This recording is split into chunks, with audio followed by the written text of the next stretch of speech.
I'm gonna wait till everybody gets in here. Just wait. Uh, Four big things just happened on the West Coast. I'm still getting more information. Just give me a moment.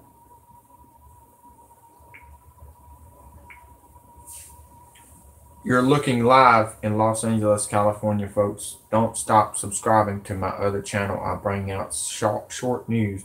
I noticed you've been subscribing to my other channel and then subscribing to this one.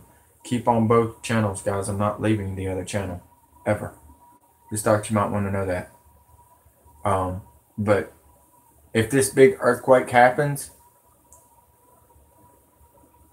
the blood is on Stony Stone's head for trying to kill people, for killing over 200 million people.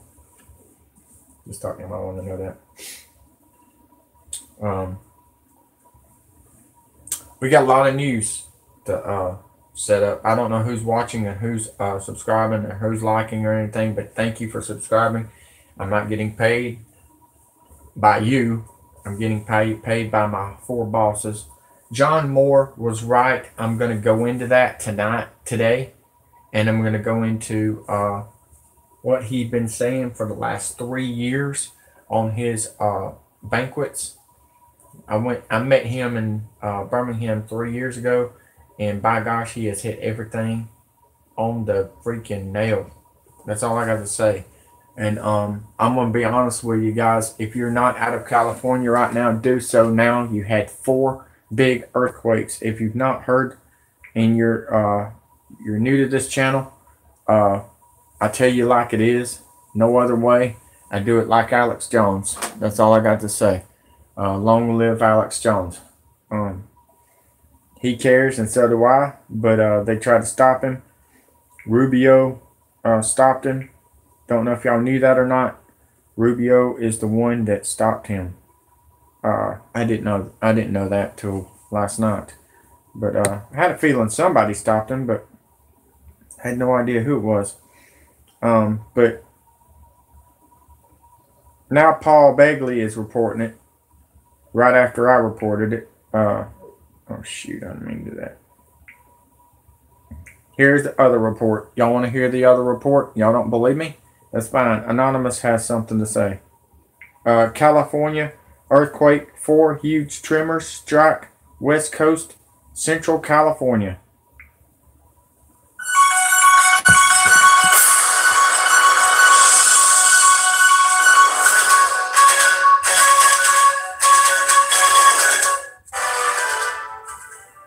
California earthquake.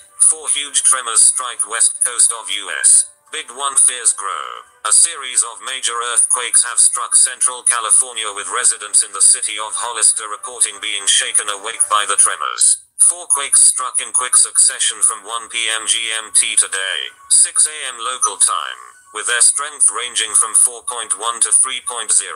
The first hit 25 miles east of Monterey, California, at 12:58 p.m. GMT, with aftershocks recorded until 1:22 p.m.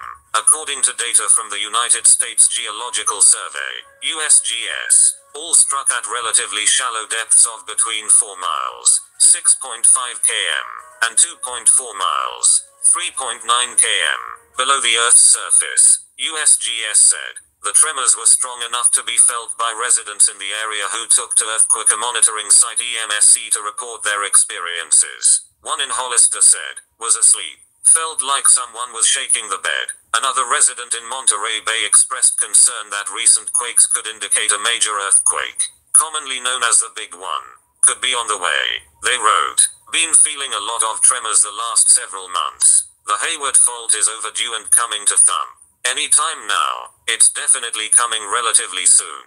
No tsunami warning was issued following the series of quakes. Experts say California is overdue for a huge earthquake, with some warning a major magnitude 7.0 is likely within the next 30 years. A 2008 report by USGS described the Hayward Fault, which runs to the east of San Francisco, as a tectonic time bomb which could threaten the city's 7 million residents. In 1989, San Francisco was hit by a 6.9 magnitude quake triggered by the better-known San Andreas Fault. 1989, during the World Series around this time. It's weird. The World Series just ended, and here we are, 1989 to 2018. They're expecting a 12.0. Look at the traffic. This is the Golden Bridge in law. That's California right there, folks. And if anything really happens, I've been watching it on the webcam. This is a webcam. If anything happens, them big cranes are gonna crash into the water, and I'll see it. And the boats will be sloshing everywhere, and I think the bridge will be gone. That's what I'm focusing on. I'm focusing on big, big bridges and cities and stuff like that. I'm trying to get more webcams, but this is the only webcam that's up right now. It's kind of weird, but I'm trying to give you more information. But listen to Anonymous. I just thought y'all remember 1989. Some of y'all kids may not even remember that, but I do. I was watching the World Series when that happened. Candlestick Park. Thank you for watching. All right, we got more news. This come out last night. Dutch Sense is hitting it just like he said he was going to hit it. That's why he came back. People are hired him to work for him, and I think that's awesome. And I'm really proud of him, and I appreciate him coming back. I even watch him too. But there is some big news, and I want y'all to listen to this. There's really concern. They're using the machines for the earthquakes, but the big earthquake is going to be the 3 missiles from the submarine.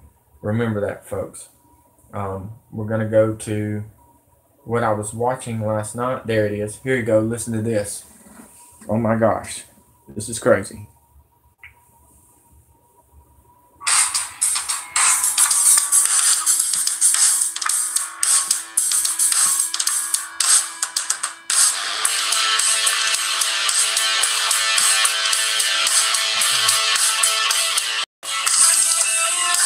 And whoever's in there, please share. We need to save all the people we can. Stone is trying to kill people. That's why he deleted my channel. Or not deleted my channel, but deleted my live. But that's okay. It's okay. Everybody on Facebook knows where I'm at. And here we go. That's all I got to say. I told you this was coming. Hawaii is in big trouble. And so is California. I just thought y'all might want to know that. The tsunami is going to come from California. I mean, not California, Hawaii. We have 169 active volcanoes in the U.S., about 88 of which could be potentially explosive in their eruption style. And because of that, even though they are located in sometimes remote areas away from population centers. Hey, Sam Lee, your message was retracted. What was you trying to say? And if you're not subscribed to me and you're messaging me on comments down below, I'm not seeing them, period. Google is really messing everybody up, trying to shut down freedom of speech. And I'm actually calm today. It's like the calm before the storm right here. And, you know, Eminem tried to warn you. Donald Trump tried to warn you, but he's with them. Which y'all should have known that by now. I mean, confiscations, guns. This is what we just found out. We got some more of Hillary Clinton's emails speaking with Donald Trump, saying gun confiscations must happen in Texas and Arizona and California on the borders where they're trying to stop the Marines militia. They're going to try to shoot the Marines militia. So, boys, be ready. I'm the speaker of the Marines militia, and you know that by now. But, boys, the UN is coming in to take you out in the back, behind you. It's like a backstabber. So I thought you might want to know that. Stuff is happening really quick. Trains are coming in on the West Coast and on the Texas and Arizona and California borders. By the way, Muslims are coming in, and they're all covered up with believe it or not, guns and all kinds of bazookas are coming in with them. So I thought y'all might want to know that. Steven Jackson, JWTV, was trying to tell us that last night, but his channel was muted. I don't know what was going on with his channel. He couldn't even talk. So everyone, please like and share and subscribe. And I know it's early in the morning, but I told you this was coming. And it sure is funny. This is happening about the time as the elections next week.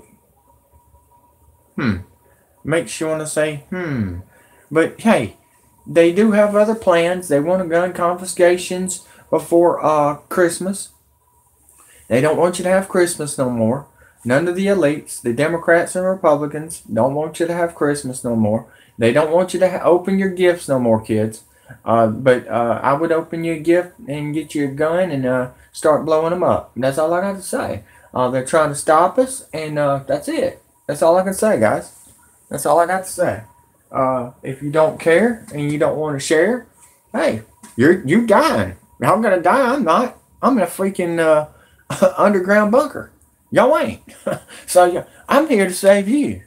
So you decide what you want to do, boys and girls. Anybody else wants to send a message? Sam Lee, you still ain't said nothing back. So I don't know what happened there, buddy. I mean, I was sitting here eating a sausage and biscuit, and my freaking thing just goes off. My app. And I was like, oh my God. And then I look up. Here comes my notifications on my earthquake, and it says 4 big earthquakes hits California in the central California. No tsunamis because it was in the middle of California. So guys, if you don't remember Middle of California, that song, look at the traffic, guys. This is what, 10:45. I guess it's early for them. This is traffic. This is like early commute to go to work, I guess. And I was on the Santa Monica app, and y'all still got fires, don't y'all? I seen it. Unbelievable stuff we got here. I was looking at it on the beach in the lagoon area, but this right here is where I can see if anything falls into the water or anything crashes or anything. I'll get to see it unless they knock the cams off, which I'm assuming they're gonna knock everything off, because I told y'all the internet will get knocked off right here. If the earthquake happens, Facebook will be gone, Instagram will be gone, what's the other? Google will be gone. All of them are in California, if you did not know that by now. And then we had a story yesterday. My advisor was telling me that their Google's workers are walking out. They say it's over sexual harassment when we know what it is. They're not paying them no more. That's why they're walking out.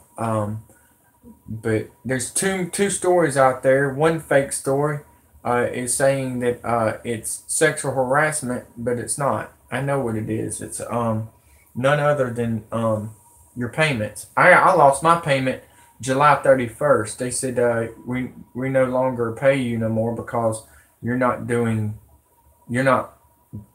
them the fake news. Is pretty much what it boils down to. So I'm not going to stop. I'm Andrew Jackson, and he's Steven Jackson, and we're the Jacksons. And there's a bunch of Jacksons out there that's working hard right now. Paul Jackson is my dad. He's got guns ready and he's got a bunker ready for us all, and he's on the river in the woods. So Wolverine, right? We got our four-wheelers and four-wheel drives and our boats and our Sea-Doos ready to roll. We got enough gas ready to rock. We knew it was coming, and we tried to tell y'all that it was coming, and that's the bottom line because I said so. I mean, you want to be an asshole to me? Some of my comments have been not said your names are coming up, but I will tell you this. I got a friend of mine telling me what you're saying. You're a dumb son of a bitch. And that's all I got to say. That's all I got to say, fake ass channels. You and your subscribers. 1 subscriber, 2 subscribers, 3 subscribers, 6. I've got over 10,000 subscribers on 5 channels, ding-a-ling. So don't come at me and tell me that I'm not doing anything wrong. Y'all need to be the ones that needs to get the fuck out. What you got? Joe Coons.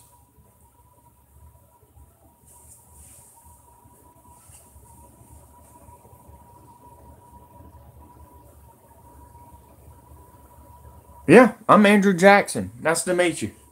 I'm Andrew Dwayne Jackson III. They took my great grandfather's monuments down.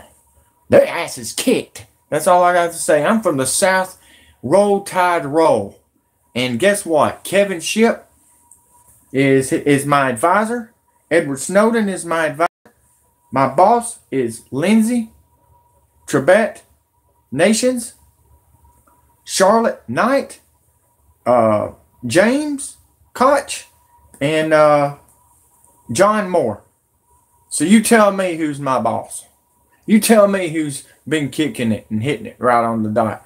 I got something for y'all to listen to. We're going to go back to memory lane. Yes, sir. You're welcome. AJ? Yeah. I'm the AJ show. Alex Jones would be proud of me. I pretty much learned a lot from him. And look at him. Look at him. He pushed Rubio around and now he lost everything. Glenn Beck has something to say to y'all, by the way. If you have not heard, Glenn Beck has had something to say. I feel sorry for the one that did not hear what I said. But, hold on. Yes, Glenn Beck has something to say, folks. And it's about the border. I got all kinds of news coming out, guys. Y'all are going to be shocked and hell and back. I'm sorry. You got to get your miracle ear on, babe. I'm sorry. Sorry. She couldn't hear me. Everybody else is hearing me. Let's see here. I've already put out 2 videos about the earthquake. We've had 4 earthquakes, folks. 4. Like this video, share, and subscribe. We are being shadow banned. They're coming to kill you. 200 million of y'all. Okay? Let's go to the history. What do we got here? Is it? Okay, let's go to this. Let's try to find it. Just hold on, folks. Glenn Beck was trying to tell y'all something. My gosh. It's making sense. All of this is making sense.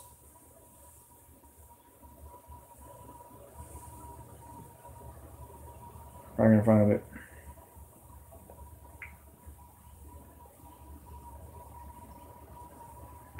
Let's see if that's right. There it is. Alright, this was last night's show. If you don't watch him and everything, I told you, I called this. I told you this was coming. Y'all need to wake up, folks. Glenn Beck was trying to warn you. Everybody was trying to warn you. And this was a week ago. Well, I've been warning y'all since I got on YouTube. 4 years ago? So here we go, folks. And this is not my first channel. This is my only backup live channel right now. But I've got over 800 channels ready to go. Thanks to XCIA and XNSA buying me some YouTube channels for me. I really appreciate that. Thank you. And further ado, let's listen to this. Or is it insensitive to put up a wall and define our border? No. It's what a nation does. Look, let's just say this. Let's just say this. Glenn Beck got fired by George Soros and Barack Hussein Obama for telling the truth. I've been kicked off 18 times on Facebook and 10 times on YouTube, and I'm still coming back like he is. Okay? Now, here I am, 2018, November the 2nd, and I told you gun confiscations was going to get worse as we got close to Christmas. And now we got military people coming into the border to not back our military, our former military, the Marines militia that walked away from the pedophile government, but knock them down to let the rapists and the Honduras and the ISIS and the Muslims in to take your jobs. I want y'all to know that right now, folks. Trump said maybe we'll let them in and maybe we won't. What do y'all think's going to happen, folks? He's not the boss. The controller is none other than the 13 world banks. They're the boss, not you. We the people don't even have a voice on voting. But look where the hurricanes happen. Y'all look at the red states that got hit by hurricanes. Texas, Florida, South Carolina. Do I need to tell you any more? Yeah, let's listen to this. Honduras tells the truth about the with Democrats and Republicans. Oh, this has everything to do with the politics between Honduras, Venezuela, Cuba, and the United States. Yep. We've been outlining this now for the last few days, and nobody seems to really want to pick up on it, but we'll continue to tell the story because that's what's really happening. Mm-hmm. Now, last night, I got this in. It says, Dear Mr. Beck, I live in Honduras, on the island of Rotan. I have been watching and listening to you for about 5 years now. I am a native Honduran, and I have been following the caravan news here locally. I watched tonight's episode of you and the news and why it matters on YouTube, and I have to applaud you and your intel. You were right on talking about the origins of the Migrant March. This all erupted in 2009 when Manuel Zelaya, a lackey of Hugo Chavez and Fidel Castro, was ousted constitutionally by the other two branches of the government. Now, here's what this story is. They had a president of Honduras. He was a Marxist revolutionary. He was a Hugo Chavez puppet. He was doing exactly what Hugo Chavez did. He came in and then he was going to change the Constitution exactly the way Hugo Chavez changed the Constitution and made it into a dictatorship. So the Supreme Court said the president is acting unconstitutionally. Talk to the other branch. You need to arrest him and exile him. The other branch did. So two branches of the government ousted him. Said, that's not what we do. We don't want to be a Hugo Chavez Venezuela. Okay. He said, ever since then, we Hondurans have lived in chaos. Ryan, we are live. We are live, man. I am emotional right now. We just had four earthquakes. The highest was 4.0 in the central of California. I am live. And look at the water, guys. I've been looking at the water. The water is moving. It wasn't moving earlier. They're having tremors, guys. This is tremors. That's what the tremors do to the water. It looks like it's shaking. It sounds like it's kind of ruffled. You know what I mean? But listen to this, Ryan. Oh my God. They're coming in to take out the Marines militia, the UN, and to take y'all's guns in Texas, folks. California, Phoenix, Texas needs to be on high alert right now.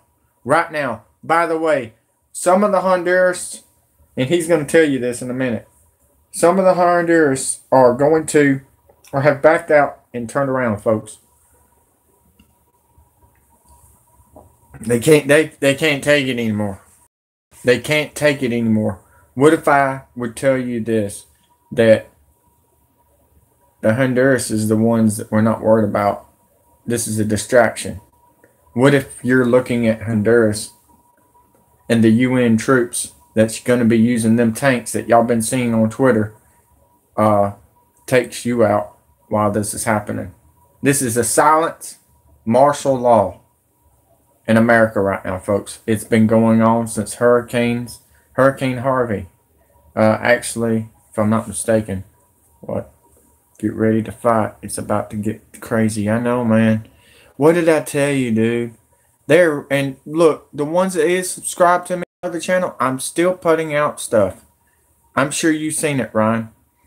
But I'm doing like small cartoon characters because they're faster to get out. I don't know why, but they are, and that's why I have to do the cartoon characters. At least I'm smart to get the word out, and I care. I have a heart. Look at that. I'm looking on my email on my tablet, and only 3 likes. Well, how many dislikes do I have, Ryan? They hate me. They hate the truth. That's because they're being paid by China. I just found this out. Stony Stone has been paid $1 million. Ryan. $1 million to kill Americans. He's with the elites. What, Ryan? I'm going to let you talk. I want y'all to hear what he just said. I've got a lot of news this early in the morning. It's just crazy. I didn't want to get on this early, but guys, 4 Tremors, and one of them was a 4.0. Holy crap. It's got to get out. Many things tried by Zelaya and his Partito Libre, which translates to Freedom Party. That does not surprise me. Huh. Who would have thunk? To destabilize our country. This is just the latest stunt, and Zelaya blames America and has also made "America is now reaping what it's sown" type statements. He has said that America must take in the migrants because America has supported the current administration that he now claims has caused all of the misery that we as Hondurans are living through. This is why they're marching with a Honduran flag, because they blame... I know you are, Ryan, and I really appreciate it. Please, everyone, share this viral. I mean, I didn't put viral on there, but we need to. I put it on 2 of my Facebooks, and I got it on, I'm going to put it on my other YouTube channel and my other YouTube channel. So let's see what happens. That's all I got to say. Us for their misery. This is nothing more, he writes, than a strong-arm tactic to embarrass both Honduras and America. Sadly, the migrants were lied to and have been told that America must accept them in. In one news report, a lady who was interviewed told the Honduran reporter that they were promised buses to travel once they got to Guatemala. But they did get buses, and George Soros, Obama, Bush, and the Clintons, and Trump has gave them buses on purpose. They want to see if you're going to fight for your freedom. Trump wants to see if you're going to fight or if you're going to lay on your couch. There were no buses waiting on them that I could tell from the report. Some of the migrants have returned home. One 22-year-old man died in Mexico for reasons unknown as of yet. This is really sad and frustrating because many migrants have been told that they will get in and they will get jobs once they arrive in America, and therefore many are good with hopes of a better life. However, these are types of situations that criminals might have been the organizers of the march will take advantage of. Please keep spreading the truth about this situation. I enjoy all of your content and your podcast thing, being a truth teller in a world of lies. There you have it, folks. There you have it. They're coming in, guys. They are coming in, no doubt. I mean, what do you think about that, Ryan? I mean, holy crap. We've been lied to. Our own government again, even this new government. I mean, your fathers your founding fathers from Purge is in the White House. That's all I got to say. And what is the new slogan? Have you heard the new slogan for Donald Trump's election?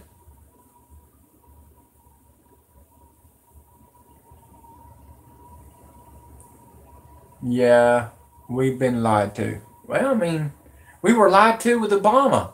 We were lied to with the Clintons, the Bushes, all the way up to Reagan. I mean, we've been lied to for the last 40 years. Here I am, 41 years old, and my grandfather, before he died, he said, it's about to get ugly, son. I want you to fight like the Dickens for me and for this country like I fought for y'all.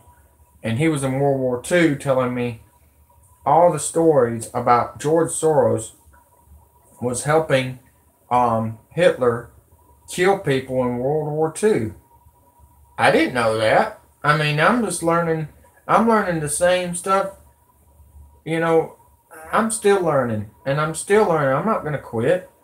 But y'all hating the wrong person. I'm not the one that used the Fox app. Bpearthwatch did. Okay? I told him to quit doing it. I told him to go to gaming and he didn't listen. And then he threatened to kill me and my family. Sorry. I had to do something. My family's more important. I have a niece that's 17 years old. You're not going to come in here, old man. That's all I got to say. Nobody's coming in here. I promise you that. My stepfather's ready to blow some heads off. So just thought you might want to know that. Let's go to the next deal, regardless what's happening right now, because y'all just don't know. Y'all just don't know. Y'all are all asleep because you're still doing the medication, drugs that's controlling you right now. That with the aluminum foil and the chemtrails are inside it, along with HDTV controlling you with your brain with the drugs. So thought you might want to know that. You might want to wake up. Okay.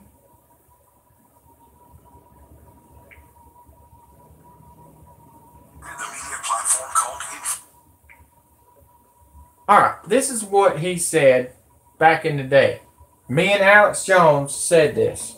Facebook and Twitter removed hundreds of conservative sites.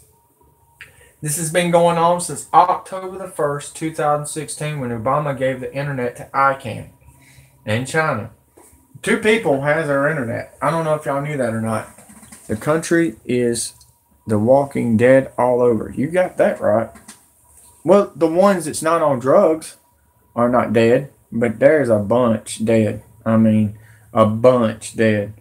But listen to this and everything. Let's monitor this situation, and if you want to go and do you some cleaning and get your Walkman on and everything, I'm going to stay on here a little bit longer just in case something pops up, because 4 earthquakes just like that in California, something's up. We just go about our days trusting the authorities, and Trump, bah ha ha. Trump is a puppet that's deceiving the masses. Yes. Well, I mean, Trump is dead too. I mean, they're looking at whatever you call them things, clones. So I'm a country boy. I'm old fashioned, and Stoney messed up. He messed up.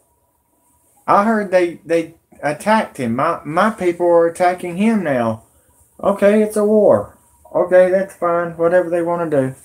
4 quakes back to back is usually a prelude to bigger ones. That's right, Sam Lee. That's right. Sweet Jesus. Yeah, you got that right. Here you go, folks. I kept some Alex Jones stuff on purpose. Y'all listen to this. Just going to go back to memory lane. Over 20 years ago, Alex Jones created a platform called InfoWars, and in the decades since, it's grown into a truly remarkable institution with over 200 radio affiliates, tens of millions of unique website visitors monthly, and a 24/7 live news TV channel broadcasting from... It said to say most people will only wake up when faced with death. That'd be too late. That'd be too late. Puppet Killer? What a name. I like that. That's awesome. You've ever seen the movie Puppet Master? That's who George Soros is. And y'all are puppet little toys doing this. Okay, what else you want me to do? You want me to bend over and open wide and say, ah, hey,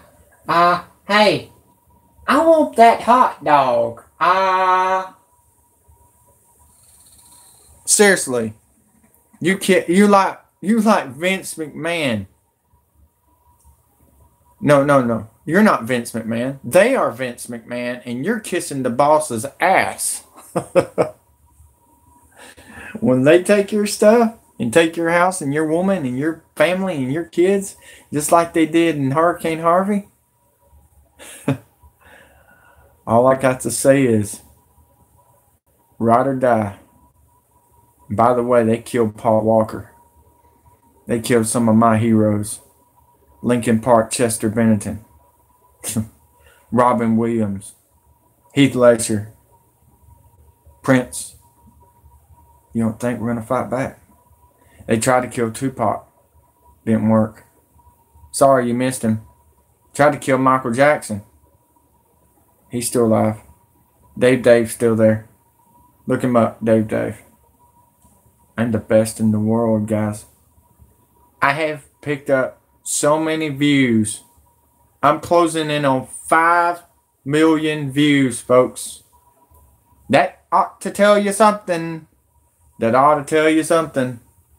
I might be crazy, but I'm an actor from Sloss Fright Furnace. Look it up. I might be an actor. I make it entertaining, but I bring out the truth at the same time. Hey, Ted Turner tried to tell you during WCW with NWO and the Stinger. Stinger was back by himself. I'm the Stinger, and you're the NWO. And that's the way I look at it. I've been sitting in the rafters, folks, not saying a word. And now I am. No, I'm not from Venice Beach, California. I'm from Tuscaloosa, Alabama. The home of none other than 17-time champions. You see? To be aggressive is to win championships. Nick Saban will tell you. Nick Saban would tell you this. If you listen to the press and the NWO World News, you know what he would tell you? You would be buried and gone, I say. Buried and gone. Who remembers that? Who remembers that? If you're Alabama, and I know you're a bunch of y'all are on my YouTube channel from Facebook from Alabama. Does anybody remember Nick Saban saying buried and gone? Huh? Y'all want to hear it? He made fun of the press because the press wants you dead. Here, I'll put it out there for you. Since some of y'all just only gave me 7 likes, I promise you this. When your big elite channels that's disappearing one by one, and I'm doing game designs, by the way, it's going to be a hell of a show at 4 o'clock. More Survivor Series, round 1 of Survivor Series tournaments. But the real news is camouflaged on purpose. But hey, Nick Saban tells the press, buried and gone. Yep, he's fired up. Here you go. I think this is it. Redesigned pipe with room for up to 8 from Honda. Coach, I know you always talk about not worrying about all the noise outside the program, but when the perception of what your team is so fluid week to week, and you have a lot of guys that are in the spotlight for the first time, what do you and your staff say to them so that they don't worry? Well, I say the thing is when you all buried us last week, height and all that It really doesn't matter what you think. All right, it really doesn't matter what you say. And I'm hoping that nobody on our team is playing for you. I hope they're playing for each other and their team and what they want to accomplish, and not what you think. All right, because that's not certainly what I'm doing. I'm coaching and working for our players and our team to be as good as it can be. And if that's not pleasing to somebody else, it's not pleasing to somebody else. I said before, I believe in our team. I do believe in our team. And we're going to work hard to make our team better. And I hope the players respond the right way. And it's not going to be for you. The fans, yes. Because if it was up to you, we're 6 foot under already. We're dead and buried and gone. Gone.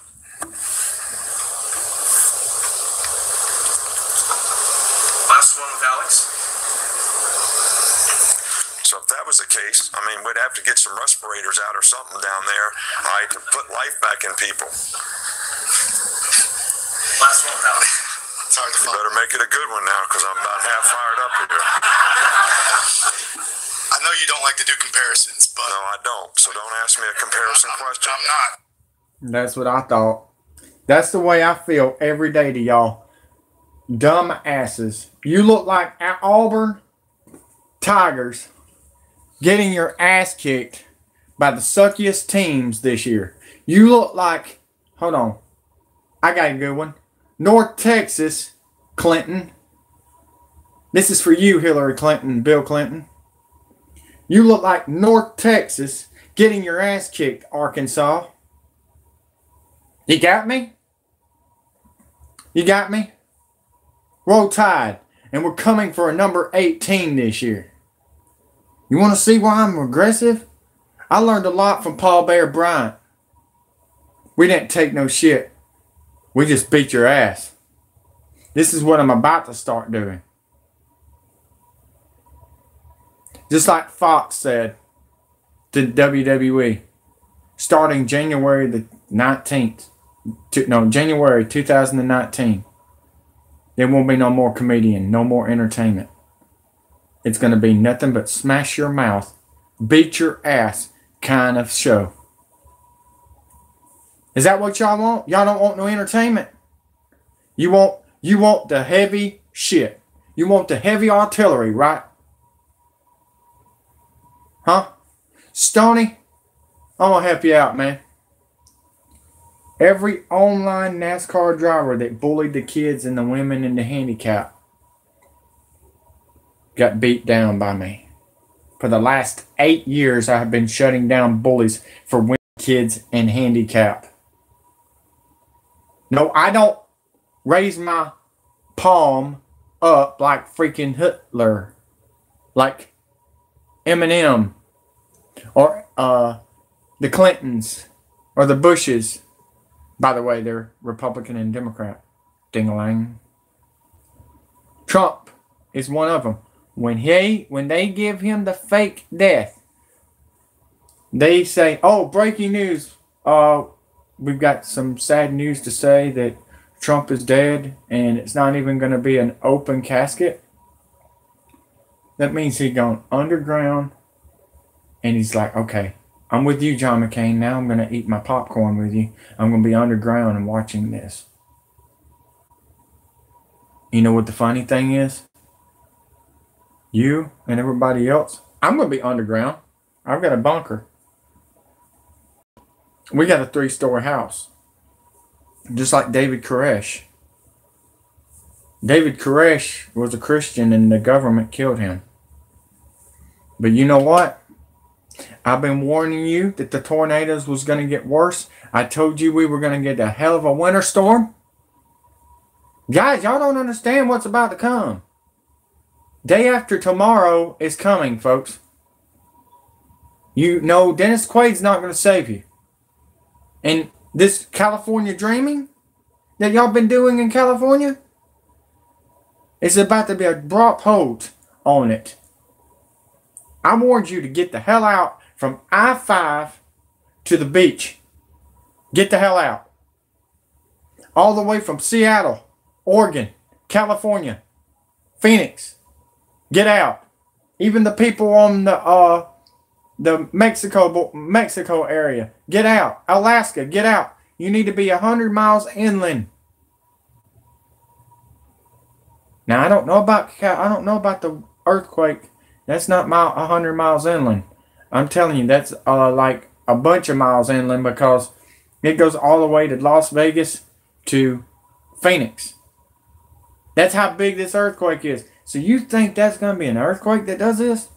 Like Joker, I pay my goons to do what I want them to do. Then I kill them. That's Soros for you. Holy cow, Ryan. I thought nobody was going to say that but me. I've been saying that, Ryan. You've been listening to me. Dude, you're awesome. You're awesome, dude. I want you on my team. Well, you are on my team. Just seriously, we've got to work together. We do. There is so much going on.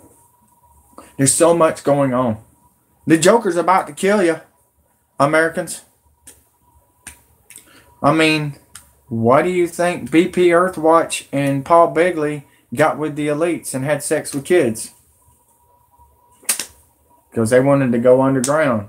Why do you think he took his channel off?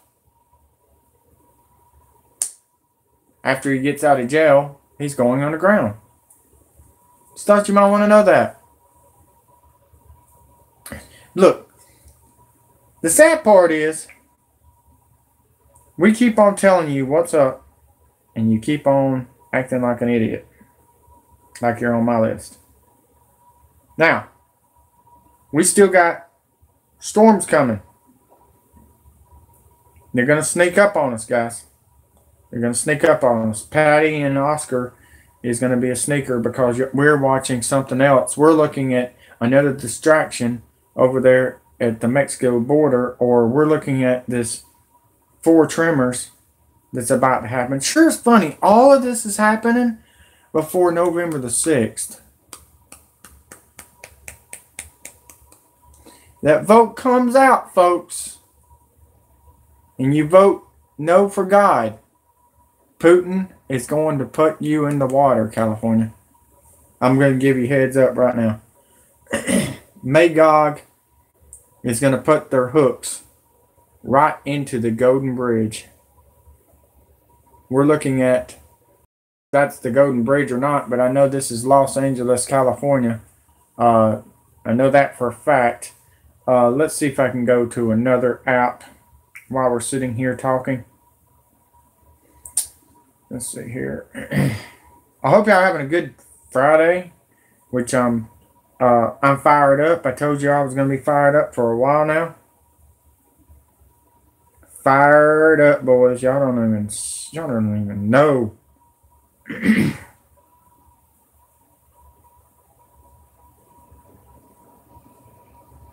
Is that it? No, that's mine. That's the other one. That's not it either.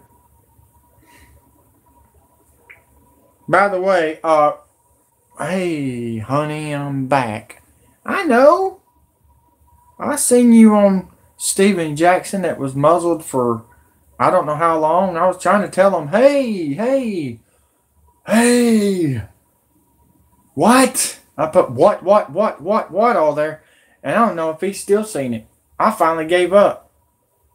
I mean, was he being muted on purpose? Or what, Laura? Did something hit the coast? No, not yet. We got 4 earthquakes. The biggest earthquake of the day was Central California, a 4.0. Did you see I was doing red? Yep. This is Los Angeles, by the way. 4 quakes back to back.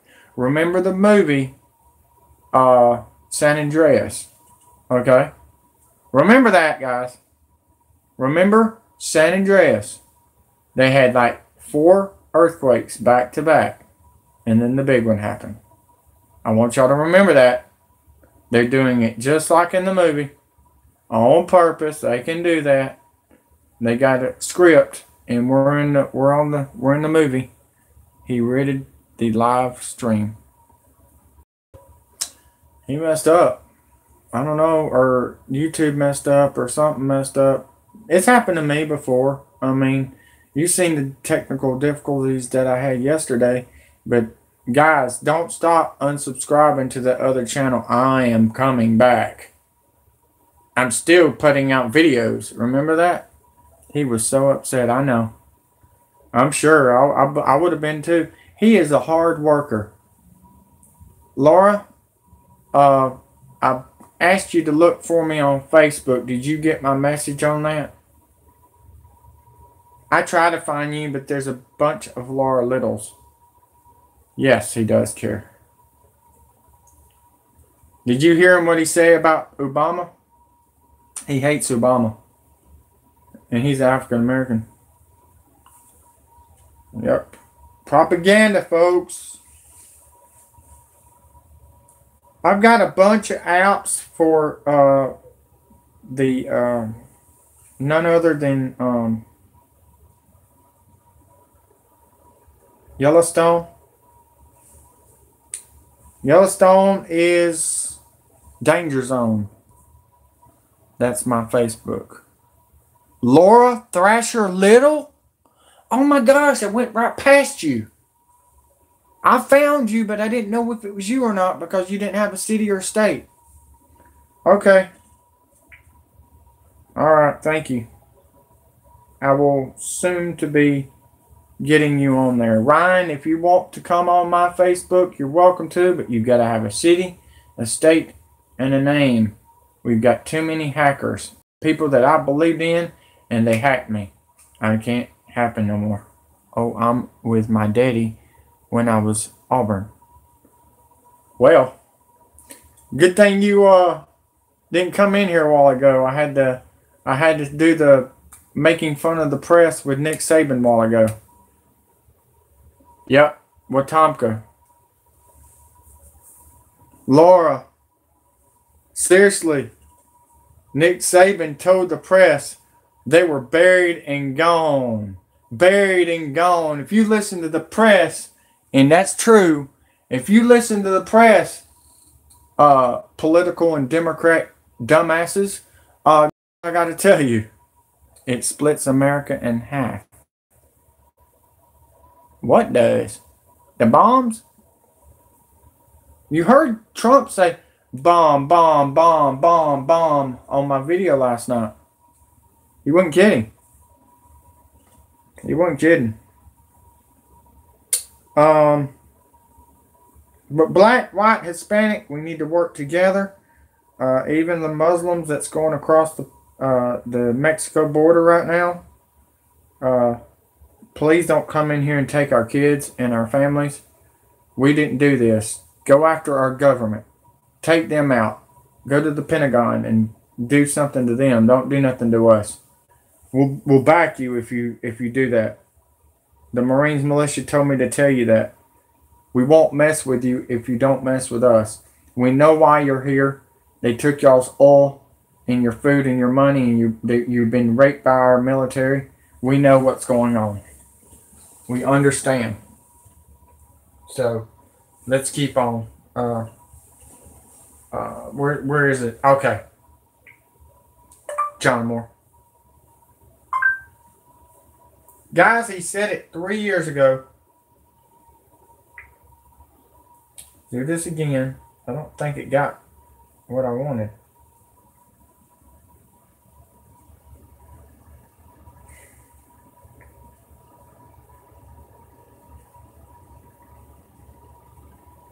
Yep, there it is.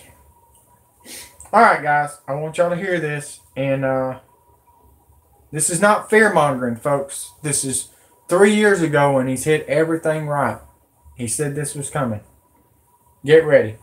Enjoy. I love you all. Anybody that asks any questions, I'll stop the video to listen. But if you say anything stupid, y'all need to go look up Elon Musk and the killer robot drones.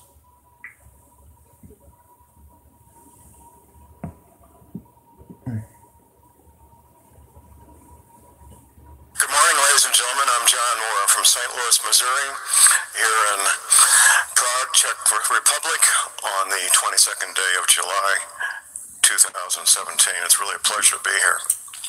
That's what killed the kids in the Las Vegas shooting and the Sandy Hook and the other shootings and church shootings. Even the one over the weekend was 7 drones. And then we had drones come in South Carolina to kill 7 cops. And what did I tell you about the 7? They killed 7 and then turned around and killed 11. And what did Donald Trump do? He sat. Oh, you know what? You know what? Let's see if I can get that. We'll go to that in a minute. People don't believe me. I seen the comments down below. Said that I was full of it.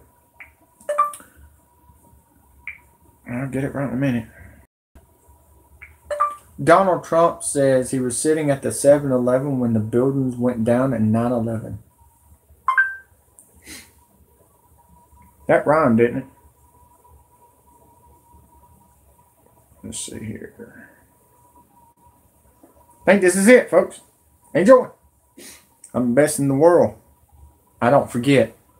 I'm like Jimmy Spencer. I don't forget Kurt Busch.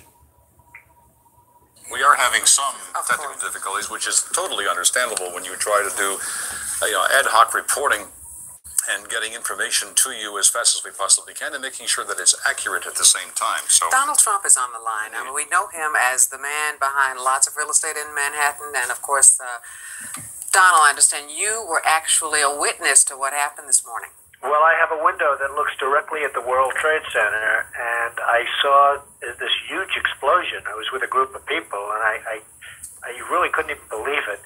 And even, I think, worse than that, for years I've looked right directly at the building. I'd see the Empire State Building in the foreground and the World Trade Center in the background, and now I'm looking at absolutely nothing. It's just gone, and it's just hard to believe.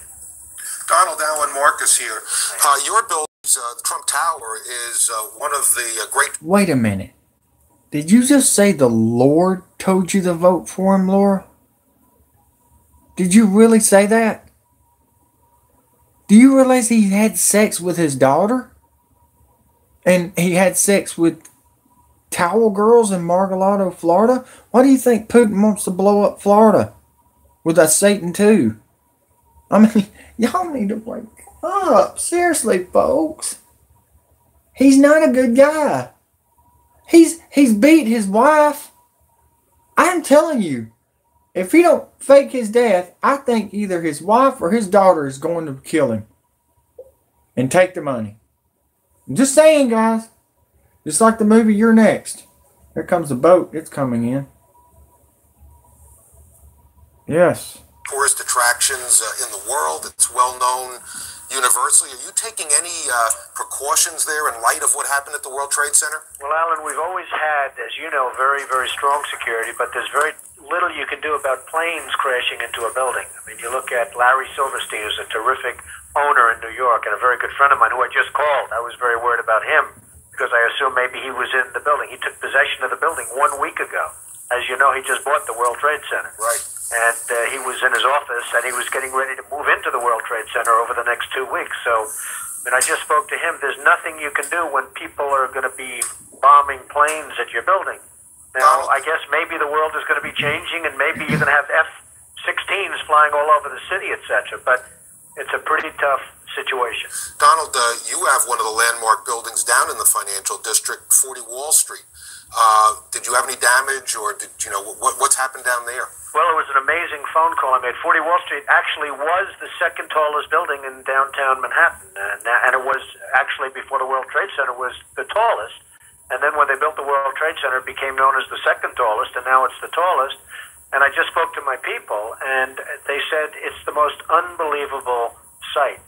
It's probably 7 or 8 blocks away from the World Trade Center, and yet Wall Street is littered with 2 feet of stone and brick and mortar and steel, and there are thousands of people walking over the debris. I've been gang stalked lately. They're sending them out.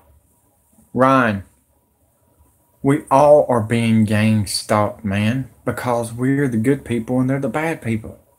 Think about it, man. Think about it. They enjoy They enjoy having their ass screwed over in the rear end without Vaseline. We don't. We're fed up. We're tired of it. We paid our taxes to this World War III crap. Okay, if he really making America great again, then why is he worried about World War III when he needs to be worried about our economy? Our economy's not getting better. Yeah, it's getting better, all right. They're hiring people, all right. They're hiring agents, ICE agents, FBI agents, military, state police, from prison, and everybody else. So you tell me, thanks for the 11 likes, by the way. I just checked on my tablet. You tell me what is the truth here. You tell me, why is the roads not fixed? He's had 2 years to get the counties and the cities and the states ready to go. He said he wanted to get the roads fixed, the bridges fixed. I haven't seen it fixed yet. They're only fixing this for the big tanks to come in to whoop your ass. Just thought you might want to know that, folks. Just thought you might want to know that. We basically paid for them to do this to us. Yes. Yes. You pretty much gave them money to come in here, build every robot in the world to kill you. Pretty much. And you know what Roddy Piper said? Bring it, son. I got my bubble gum, and I'm going to kick ass with my shotguns. And that's what he did. And they killed him over it. Over the Brooklyn Bridge to Brooklyn, and then I guess they're going to have to figure out how to get home from there. But they have between a foot and 2 feet of debris right in front of a building that's probably, you would say, Alan, 6 or 7 blocks away.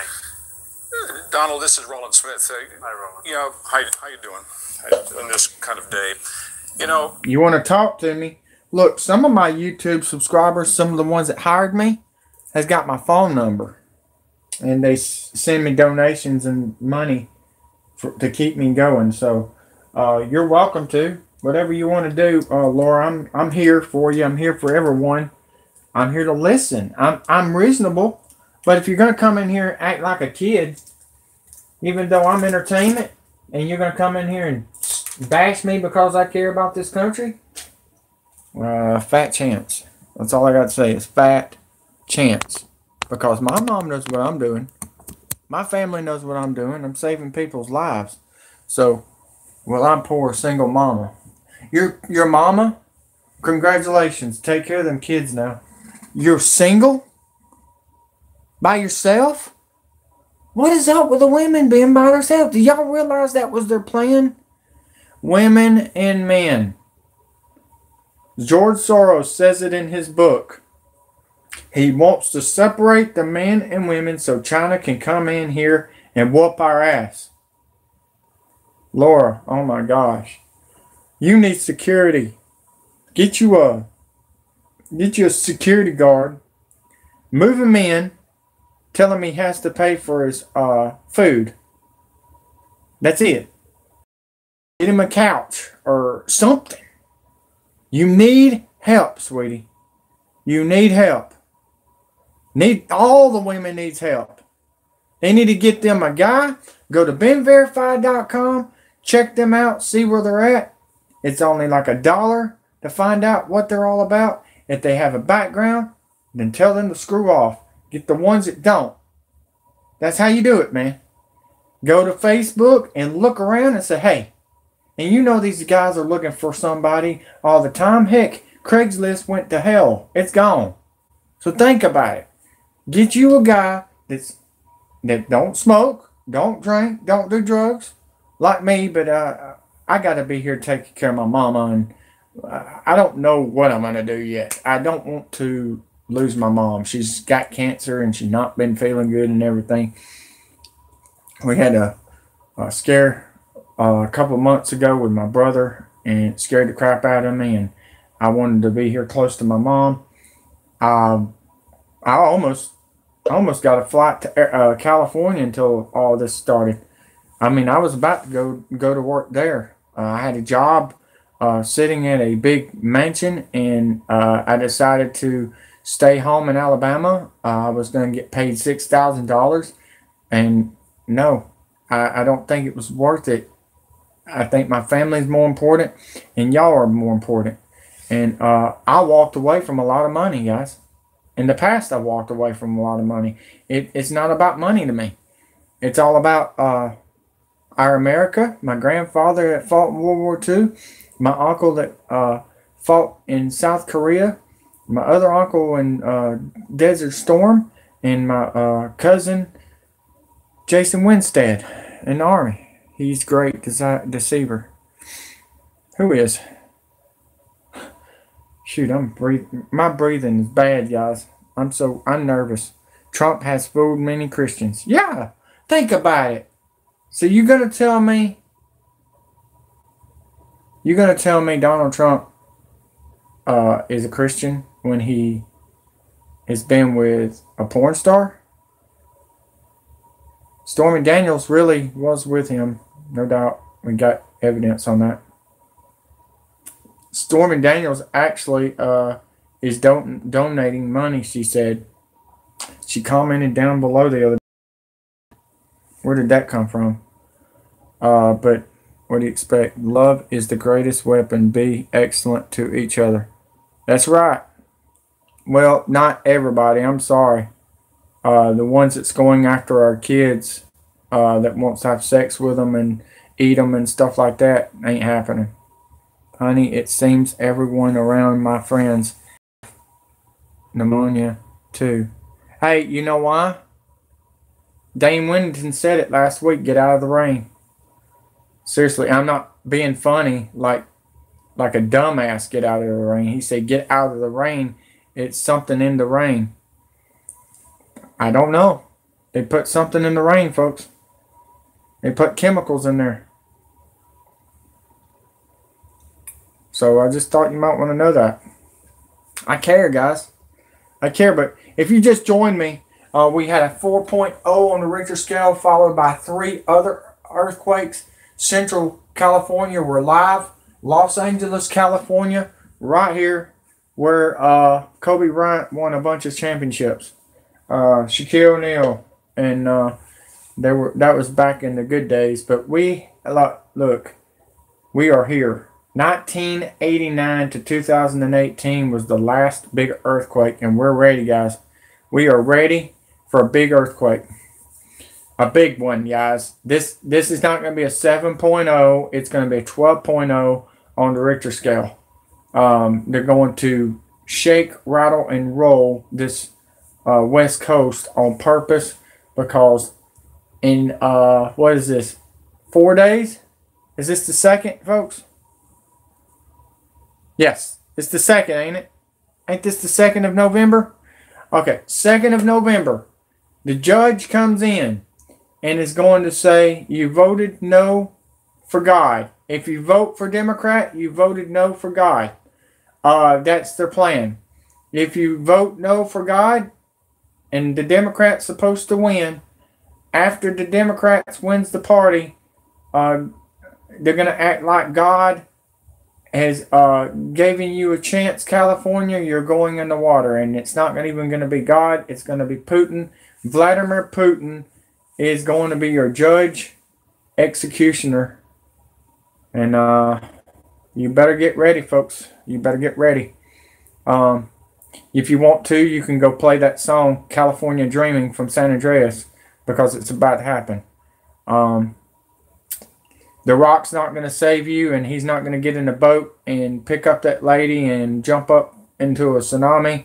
It's going to be worse than that. This ain't a movie, guys. This is the real deal.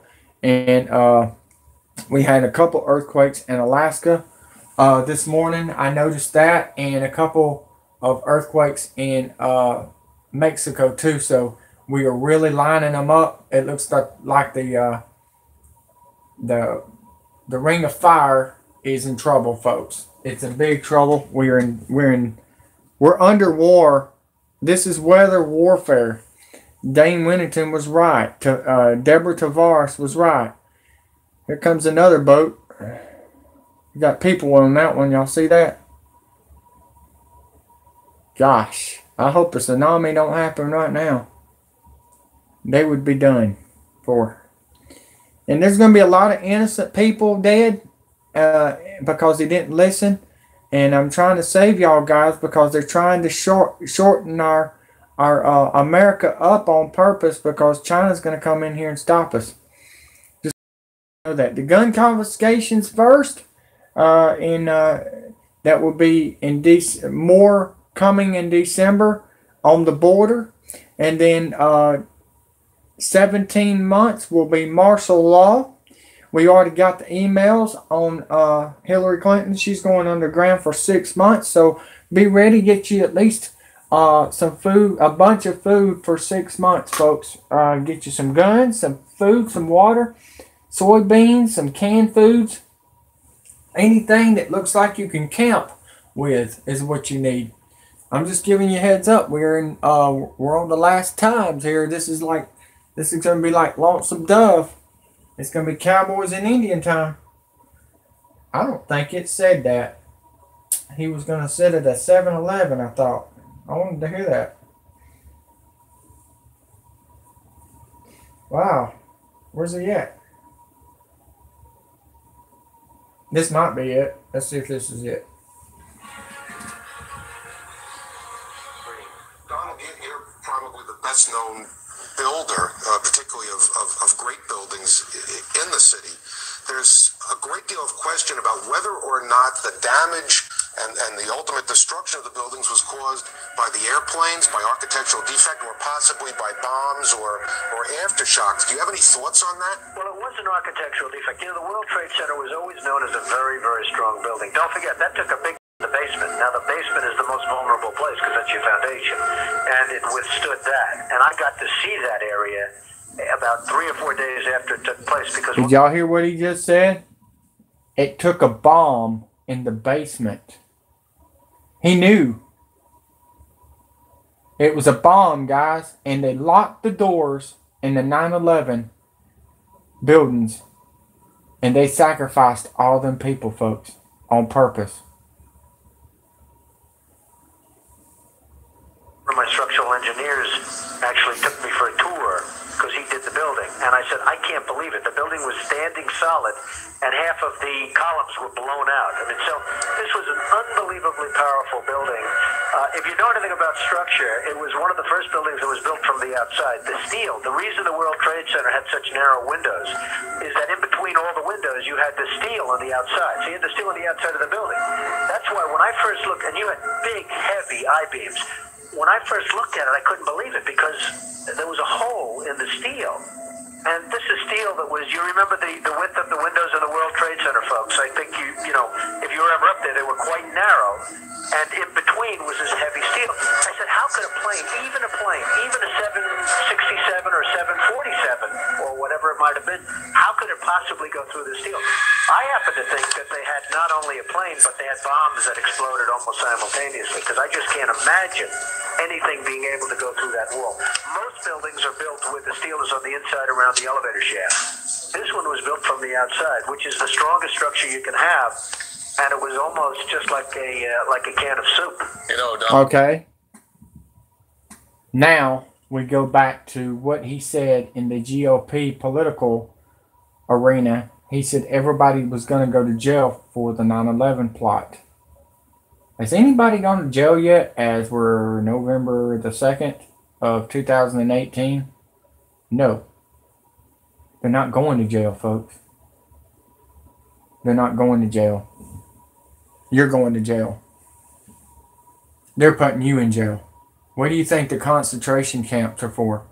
What do you think the Walmarts that's closed are for? What do you think anything that I have been seeing for the last 4 years? I woke up 4 years ago, folks.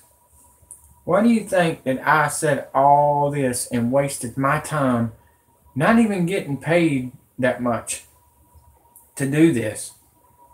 Why am I doing it? Because of freedom, and we are outnumbered, folks.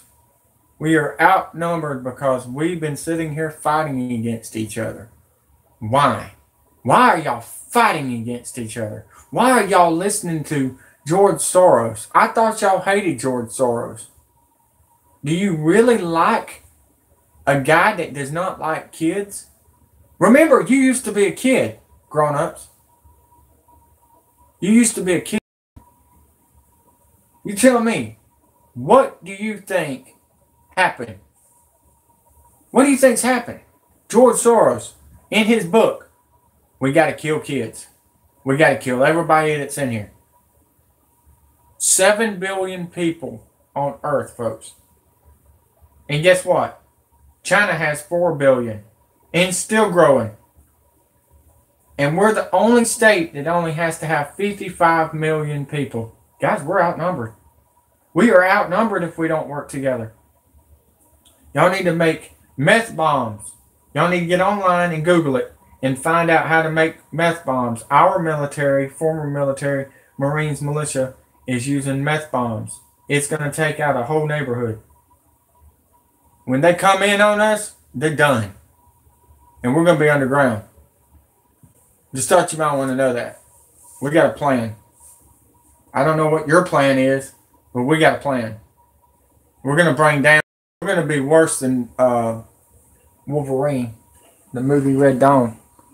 Is that the Long Beach Bridge? Yes. Look at the water, guys. Look at the water. A while ago, it was wicked shaky. The reason I put this on live is because if earthquake happens, we're going to see boats rocking.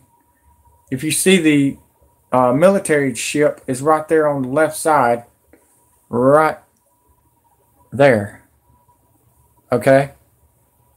And then you got the 2 red tugboats. Here comes another boat right there coming up. But look at the cranes. If anything's going to fall, I've been watching these apps for a while. But if the cranes fall, we're going to know it's a big earthquake. If the bridge falls, we're going to see it, and we're going to know it's going to be a magnitude of an earthquake that we've been predicting. Okay? If we start seeing a bunch of stuff falling apart in front of us, we're going to know. Okay? We're going to, if the camera starts shaking, we're going to know it's earthquake. That's why I'm doing this. I'm letting y'all know we had 4 big, if you just joined us, 4 big earthquakes this morning in California, in Central California. Okay? No tsunamis because it was in the middle of the state of California. I noticed in the Santa Monica beach area, there's still fires. I don't know if y'all noticed that or not, but there's still fires there. So, why is it not showing? Did they take that 7-Eleven off when he said there's 7-Eleven? But he just said there were bombs underground. They're mocking us, folks. They're completely mocking us. How about that stuff? Unbelievable. And y'all just sit there. Let's see if this is it. Y'all just sit there and let it happen. It's like y'all are scared. Don't be scared. If you're scared, they're going to kill you first. But if you're unity, just like in the movie It, if you're working together, they're not going to mess with you. But if you work by yourself, you're dead. You're dead duck. Wasn't he talking about the first time they hit it? No. Second. Now, just a few moments ago, Donald Trump passed through here, so we had a minute to talk with him. Let's roll that tape. You can see what he had to say. Well, I've never seen anything like it. I've seen 2 huge 110-story buildings that are reduced to rubble. Thousands and thousands of lives. I just got to see something that I've never seen before. I have hundreds of men inside working right now, and we're bringing down another 125 in a little while, and they've never done work like this before. And they're hardworking people, but they've never seen anything like it, and they've never done work like this before. It's terrible. Tell me what it's like at Ground Zero. Tell me about the workers that you saw and what they're doing there. Well, not only is it devastation, but it's very dangerous because every few minutes a whistle would go off and everybody would... Yeah. You're right, Leah. You're right. See, Stony Stone don't know me very well. Does he? Every time he says something good about Donald Trump, I'm going to show you what he did wrong. I'm going to be like I did on Bpearthwatch. Bpearthwatch said we had an earthquake. It was a bomb. This right here is the machine of the Rothschilds that's doing these earthquakes. He don't tell you that. I do. Stony Stone messed up. He might have been doing this for a long, long time, but I've been following earthquakes, volcanoes, and storms since the 90s. So whatever. This dude's done. Too bad he didn't go to jail last night. They were in front of his house. Just run because you have all the buildings around it, which are in such a weakened state that people just don't know. And so they just have to take off. And then they come back and they're working under 50-story buildings and you don't know if they're going to fall down. So it's a terrible thing for the workers and it's a terrible thing for the world, really. How have you spoken to any of your men? Do you know how they're reacting to this? Because emotionally, this must be so incredibly difficult. Well, there are a lot of them, but they've never seen bodies like this. I mean, the bodies all over. The great thing is when they find somebody that's alive, like the 5 firemen that they just found a little while ago. So that's the great thing, and that's what they're all striving for. But generally speaking, that's not the case. So they are working very, very hard, but it's a very depressing situation for these folks. As you walked around and as you saw the piles of rubble, there are thousands of families out there who are hoping that someone might be in a pocket somewhere, still alive, still breathing, waiting to be dug up.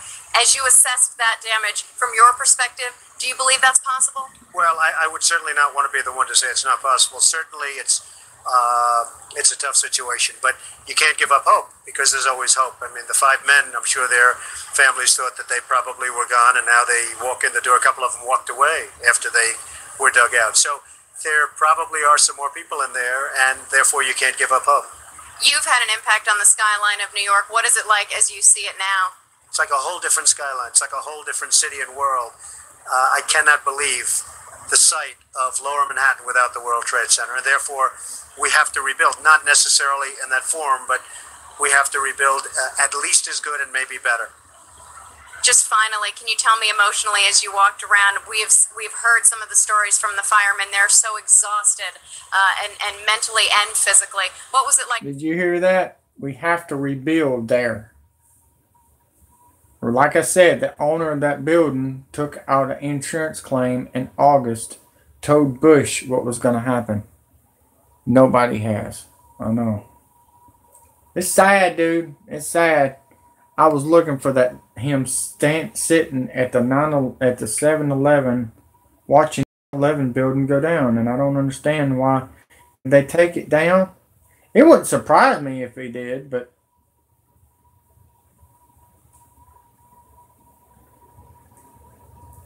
$7-Eleven. Let's see if that works. I think what I want to do is I want to talk just for a second. I wrote this out, and it's very close to my heart because I was down there, and I watched our police and our firemen down at 7-Eleven, down at the World Trade Center right after it came down, and I saw the greatest people I've ever seen in action. I saw the... Okay, remember when he said he was in his building watching it go down? Now he's turned his story around, folks. Now he says this in what? 2018. No, I'm sorry. April 18th, 2016. He tells everybody that he was down at the 7-Eleven watching it go down. Now, which one's true? I'm just like in the movie Liar, Liar. Now, who's telling the truth here? Was you at the 7-Eleven, Trump? Or was you at your building? Because I've got one, you just said a while ago to the interview, on one of the interviews, that you were at your building on top watching it go down. Then you turned around and said that you was at the... Nothing's adding up right, guys. Nothing's adding up right. I want y'all to know that right now. None of it. Let's just... I think what I want to do is I want to talk just for a second. I wrote this out, and it's very close to my heart because I was down there, and I watched our police and our firemen down at 7-Eleven, down the World Trade Center right after it came down. And I saw the greatest people I've ever seen in action. I saw the bravest people I've ever seen, including the construction workers, including every person down there. Yeah. New York Post. I'm gonna be honest with you. The New York Post didn't even want them to know what was going on. We had somebody to give them the story, and they didn't want to listen. So let me ask you this: do you really? I gave y'all the evidence right here. That's part of the evidence. I've got more evidence of the evidence. Now, which one do you believe? American, or do you believe in Scotland? Because you need to go look it up. Donald Trump is from Scotland, folks. Scotland.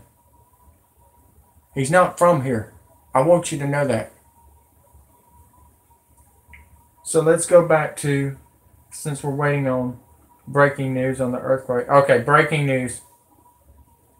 Breaking news on Yellowstone. Yellowstone volcano, 3 earthquake strikes coast.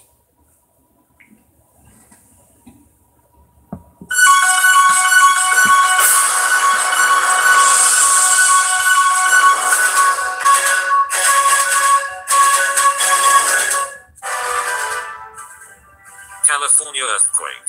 4 huge tremors strike west coast of US. Big one fears grow. A series of major earthquakes have struck central California, with residents in the city of Hollister reporting being shaken awake by the tremors. 4 quakes struck in quick succession from 1 p.m. GMT today, 6 a.m. local time, with their strength ranging from 4.1 to 3.0. The first hit 25 miles east of Monterey, California, at 12:58 p.m. GMT, with aftershocks recorded until 1:22 p.m. According to data from the United States Geological Survey, USGS, all struck at relatively shallow depths of between 4 miles, 6.5 km, and 2.4 miles, 3.9 km, below the Earth's surface, USGS said. The tremors were strong enough to be felt by residents in the area who took to earthquake monitoring site EMSC to record their experiences. One in Hollister said, was asleep. Felt like someone was shaking the bed. Another resident in Monterey Bay expressed concern that recent quakes could indicate a major earthquake, commonly known as the Big One, could be on the way. They wrote, been feeling a lot of tremors the last several months. The Hayward Fault is overdue and coming to thump. Any time now. It's definitely coming relatively soon.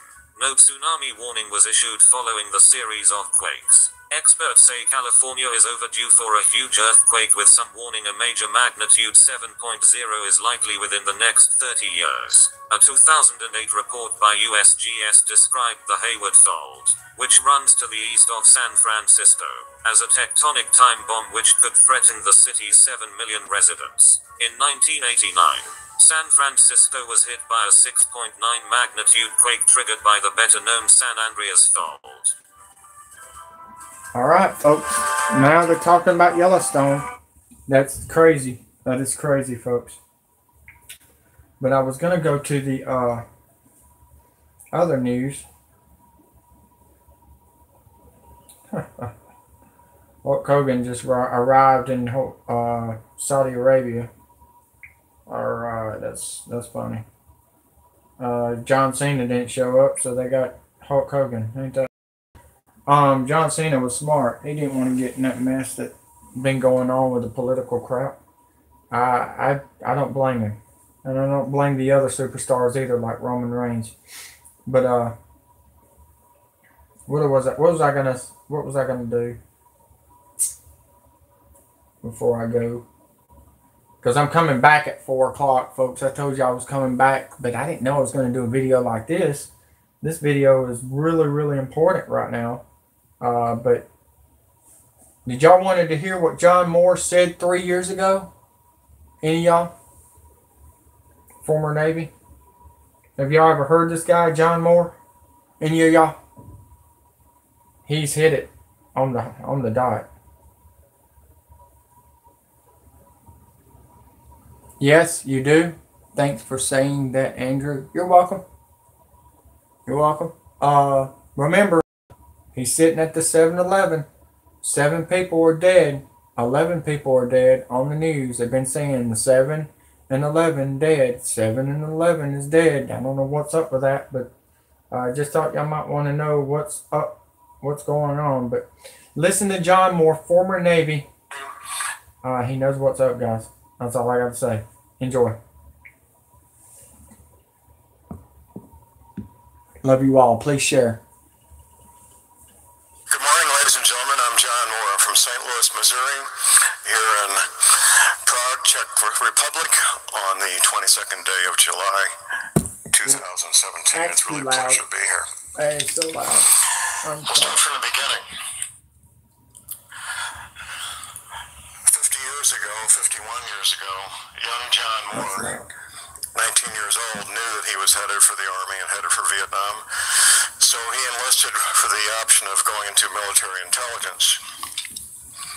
I graduated from military intelligence school, went to Vietnam where I worked in psychological warfare for a year, came back to the States, was in Special Forces the last year of my Army career, active duty, left the Army, and became a paralegal. So that's twice that I had formal education to train and discipline my brain to basically become a research tool. After becoming a paralegal, it was only 8 or 10 months later, I was recruited to become a private detective. I was only doing that 3 or 4 months when I was recruited once again to become a criminal defense investigator at the age of 25. I investigated my first homicide at the age of 25 in the fall of 1973, a double homicide. I spent most of my adult life investigating crimes, homicides, burglaries, rapes, armed robberies, and so forth, as a criminal defense investigator. A lot of civil investigations also along the way. 17 years ago, the year 2000, I was working my dream job. Many of you have probably seen the film The Great Escape, starring Steve McQueen. That movie was based on a book written by the man I was working for, Mr. Charles Shaw, who was captured and escaped from German POW camps 5 times during World War II. It was a good life at the time. I had always one murder case in my inventory of cases, a number of other criminal cases. The late winter, early spring of 2000, 2 friends of mine approached me separately, and one didn't know the other was going to do it. And they started telling me about this something called Nibiru, Plan X, the destroyer. I listened to them patiently, and I thought, boy, I didn't say this, but I thought, man, you guys need tinfoil hats really bad. This is crazy stuff. But I knew these men well enough that I should go ahead and check it out. So I talked to a friend of mine who is an outside vendor for the lettered government agencies, U.S. government agencies. I told him about this. He basically told me I needed a tinfoil hat. He said, John, I'll check it out. I'll get back with you. About 4 weeks later, he got back with me. He says, John, it's exactly what you said it is. The federal government, the United States, has known about this since 1979. They've been getting ready for it since 1979. Yes, it is true. That's when I began my personal research in year 2000. I did a thing many of you are interested in Planet X and Nibiru have been doing for years. I found out about Dr. Emanuel Velikovsky, Zechariah Sitchin.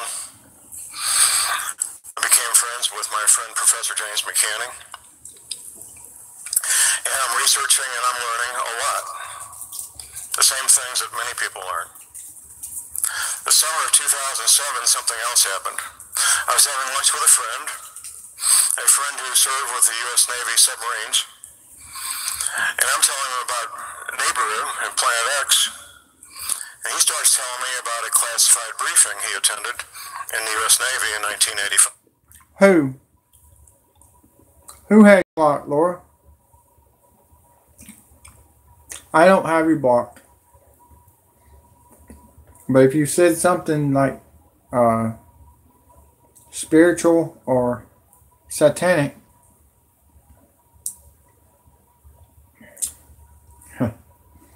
Just listen. Doesn't surprise me. They're trying to stop me. At that briefing, he was told the following: Gentlemen, during your lifetimes, these oceans will come out of their banks.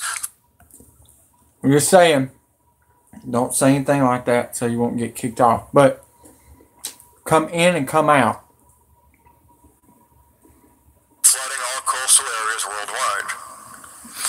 And when it comes time to retire from the U.S. Navy, you just might want to retire in the Arkansas, Missouri Ozarks in the center of the United States as one of the known safe havens, which many thousands of Navy veterans, especially submarine veterans, have done. There's something called synchronicity, and synchronicity started kicking in a matter of weeks. It was only 3 or 4 weeks after that meeting that I was invited to speak to a college group in Raleigh. I'm sorry, sweetie. We'll talk after this, okay? I'll find you. Missouri. I like to help a lot of people. You don't understand. I care. Friend, the college professor, was teaching a class on international relations. He asked me to come and speak to the group on terrorism, and I agreed to do so. He didn't tell me there would be a second presenter there. The other presenter was a retired intelligence officer from one of the U.S. Armed Forces. And we did our presentation. We finished and went to a pizza parlor in Raleigh, Missouri. I know you are. I know a lot of y'all are. Y'all got a good heart too. I like y'all. I really like all of y'all. And we're talking. I'm sitting here at the forward top table. His wife's next to me. The intelligence officer's here. My friend, the college professor, sitting over here. During our conversation, I found out he did a 3-year tour of duty with the Navy Submarine Corps. Well, then I knew I had to ask the question. I never met this man before in my life. I may never see him again. I asked him the question, tell me what you know about rising ocean levels. Before he can speak up, his wife sitting next to me says the following. She says, John, we're at our last duty station at the Pentagon. We're getting ready to retire. We need to pick a place to retire. We picked the Arkansas, Missouri Ozarks as our retirement home. I immediately made an appointment to meet him at a restaurant the following week and start making the second revisions. My friend I met with 4 weeks before started making the original Navy map. This gentleman helped me make the second revisions. Synchronicity again. It was only 3 or 4 more weeks. I will tell you this, Laura. You need to get out of Wetumpka. It's going to be underwater. You need to get at least close to Shelby County. I'm probably going to get to see the ocean where I'm at. Teaching a Missouri concealed carry class where people get training to carry pistols concealed. And I asked my students if anybody was a veteran. One man raised his hand. He was a veteran of the United States Navy Submarine Corps. Because they're all together. They're all together, Pearl. Yeah, you need to get out of there, Laura. You didn't get my video with the blue and white map? You need to get it. I put it on my Facebook. That's one of my #1 videos. #1 hit video. I've got over 1 million views. I made an appointment with him the following week. I said, Steve, I can tell his name because he's now deceased. Many submarine veterans get way too much radiation and are always getting cancer. I said, Steve, tell me what you know about rising ocean levels. He says, John, I've been out of the Navy 3 years. I signed a 5-year non-disclose agreement. If I tell you what I know, I could lose my pension. Okay, Steve. Can you blink your eyes once for yes and twice for no? And he smiled and laughed, and we went ahead in our conversations. He made the third and final revisions on that map, the map that's on my DVD, global warming, what the government isn't telling you. Is it going to be on the screen? I hope. Everything's at my website, by the way. My website is thelibertyman.com. That's thelibertyman.com. It wasn't long after those interviews that I made the first disc that's on my 2 DVD set. And we posted that image of that map. If you've not noticed, they've been moving a lot of artillery from Montgomery up to Anniston and Gadsden. There's a FEMA area that's being built in Anniston and Gadsden right now. There's 3 Walmarts in Alabama that's underground that goes to Area 51. Okay? One in Coleman, the other one in Montgomery, and another one is out there in Green Springs in Birmingham. On that DVD. I took delivery of the first run of those DVDs, and I was at a fundraiser. We had a client charged with first-degree murder. It was a cold case that happened 25 years before. And it was being sponsored by the Western Cherokee Nation, American Indians, because our client was Cherokee. So it's a beautiful late summer, early fall day. Beautiful. Yes, that's true. My dad had to retire a couple of years ago at U.S. Steel, and they gave him a piece of paper saying that there's no longer a U.S. Steel no more. When Obama shut it down, and they put in UN trucks in the buildings. Late at night, they would bring in military vehicles while everybody was asleep, where the trains are, where all the coal would go in.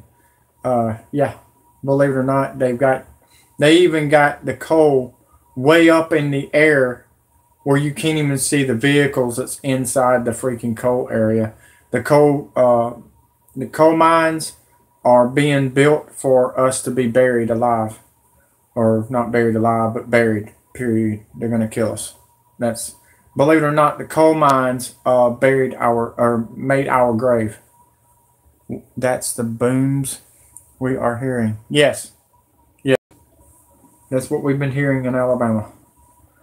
Even in Calera, we've been hearing a bunch of booms, and the earth has been shaking over here. I've been feeling it. But yeah.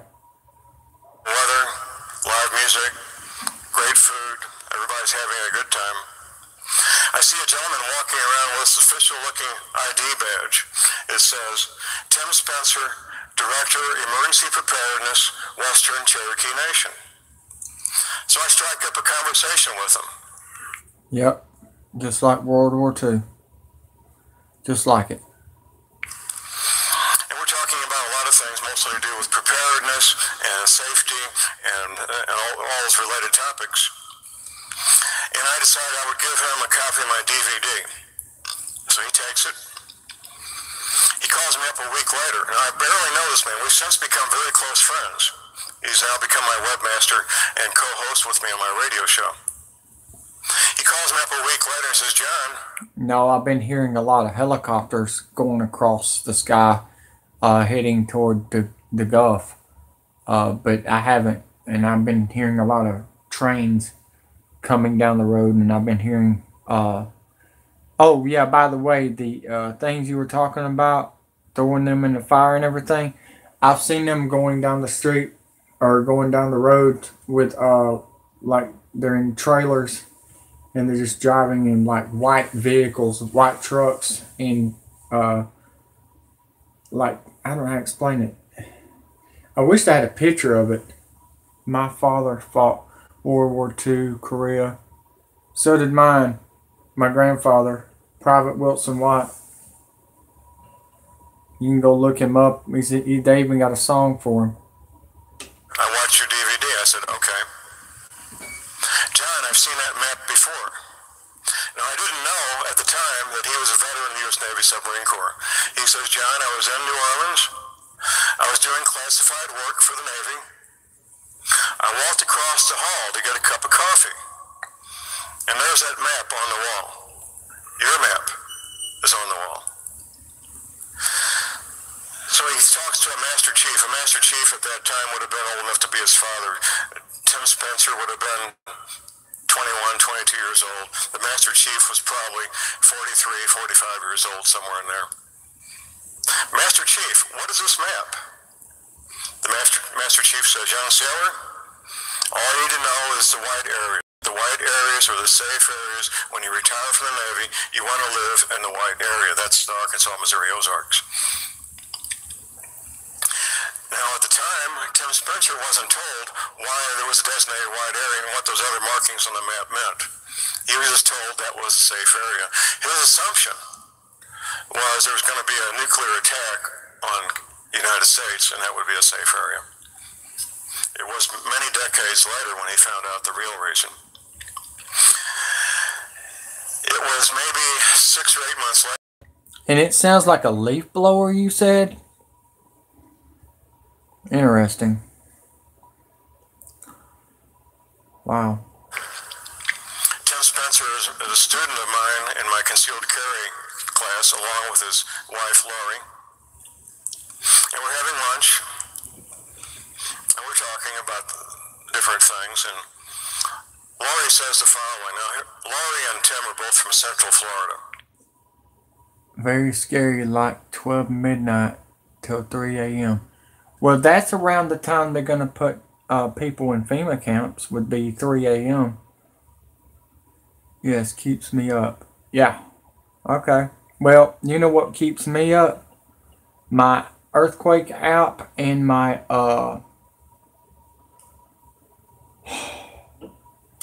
what's that other? Oh, yeah.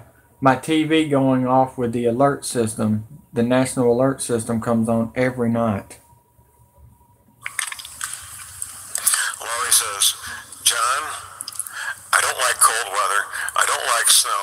I don't like Missouri, but we're here because of that darn map. When Tim Spencer left the Navy, he moved to the Arkansas, Missouri Ozarks because of the map. I had a man call me. We just got alert here on my TV, Canada. Huh. Well, did you know your Prime Minister had sex with a teacher? Yep. Alright, let's go to... I'm going to let y'all see this. See if I can get to it. Let's do it. We go to it? We got to it? No, can't go to it. Screwed up there, didn't I? I screwed the poach, guys. Shoot, I did. Didn't mean to do it either. Yeah, it didn't work, guys.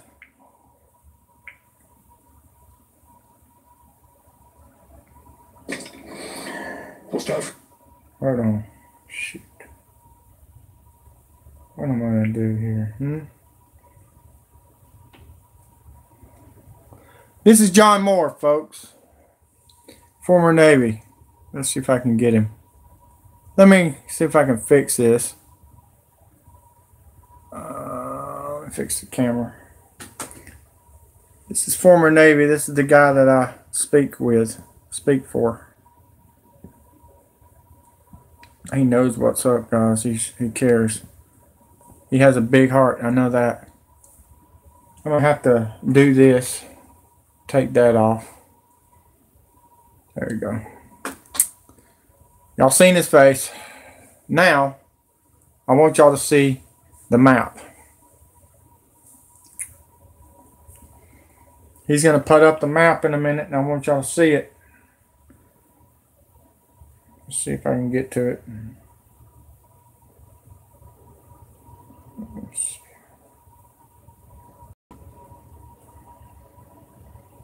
Might have to start all over, folks. There you go, man. Why? Do I have to start all over again? Oh no. I may damn. They're gonna have me start all over again, folks. That's okay though.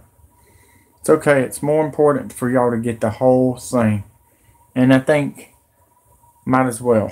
because he caught it. 2015. I didn't believe it, but now I'm starting to believe it. Y'all need to wake up, everyone. In the other room last night, saying to kill the women because we are a burden. No, I didn't know one.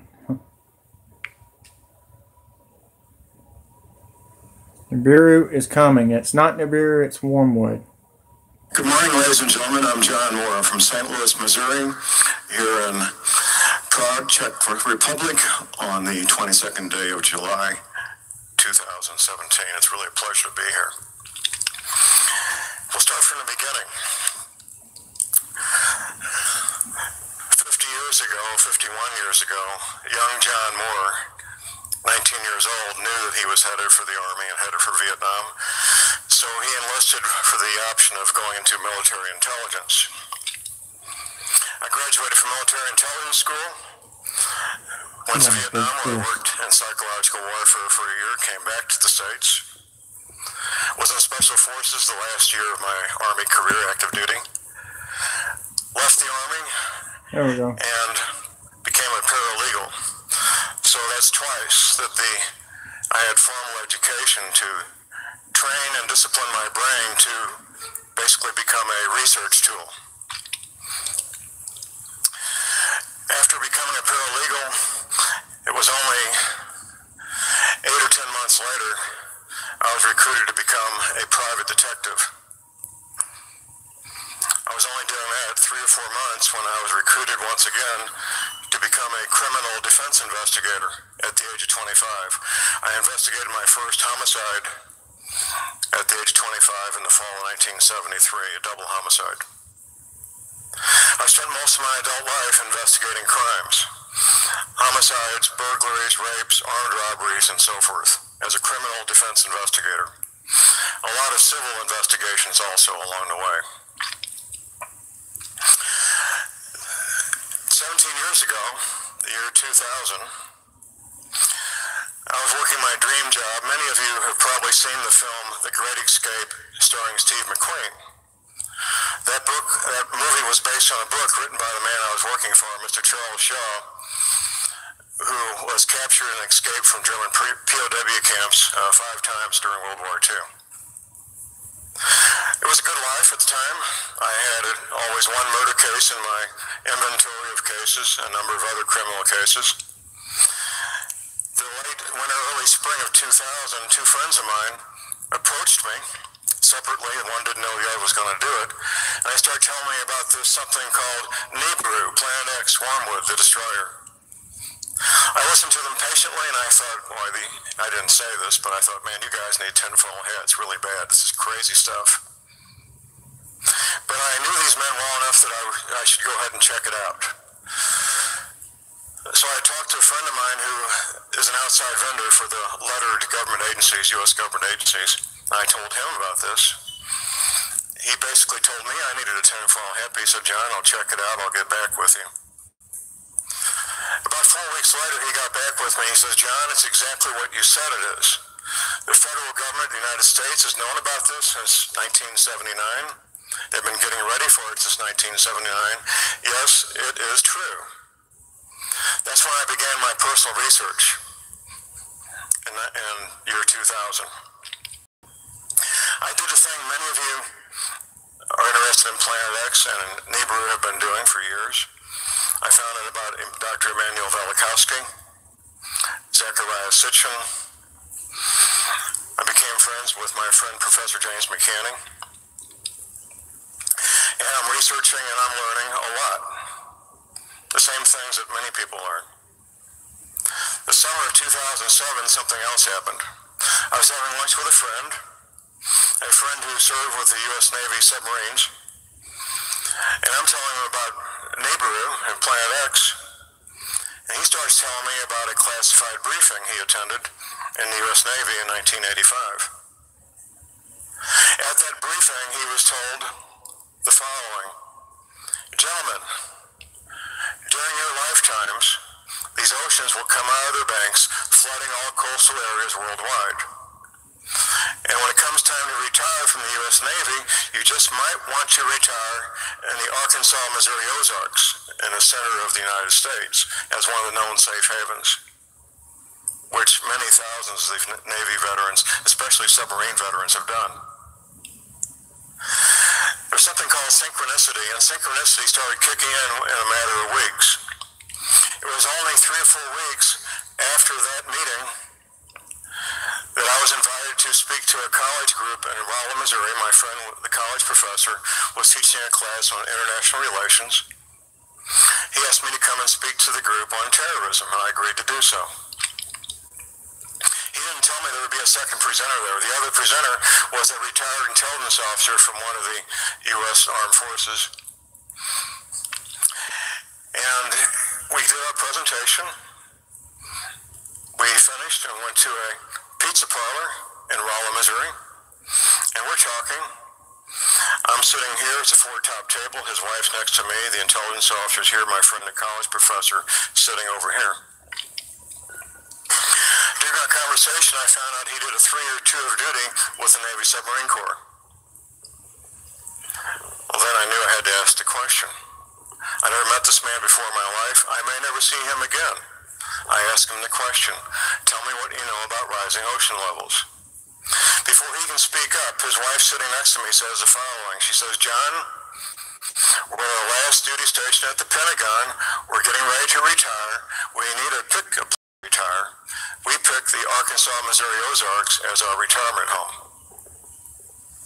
I immediately made an appointment to meet him at a restaurant the following week and start making the second revisions. My friend I met with 4 weeks before started making the original Navy map.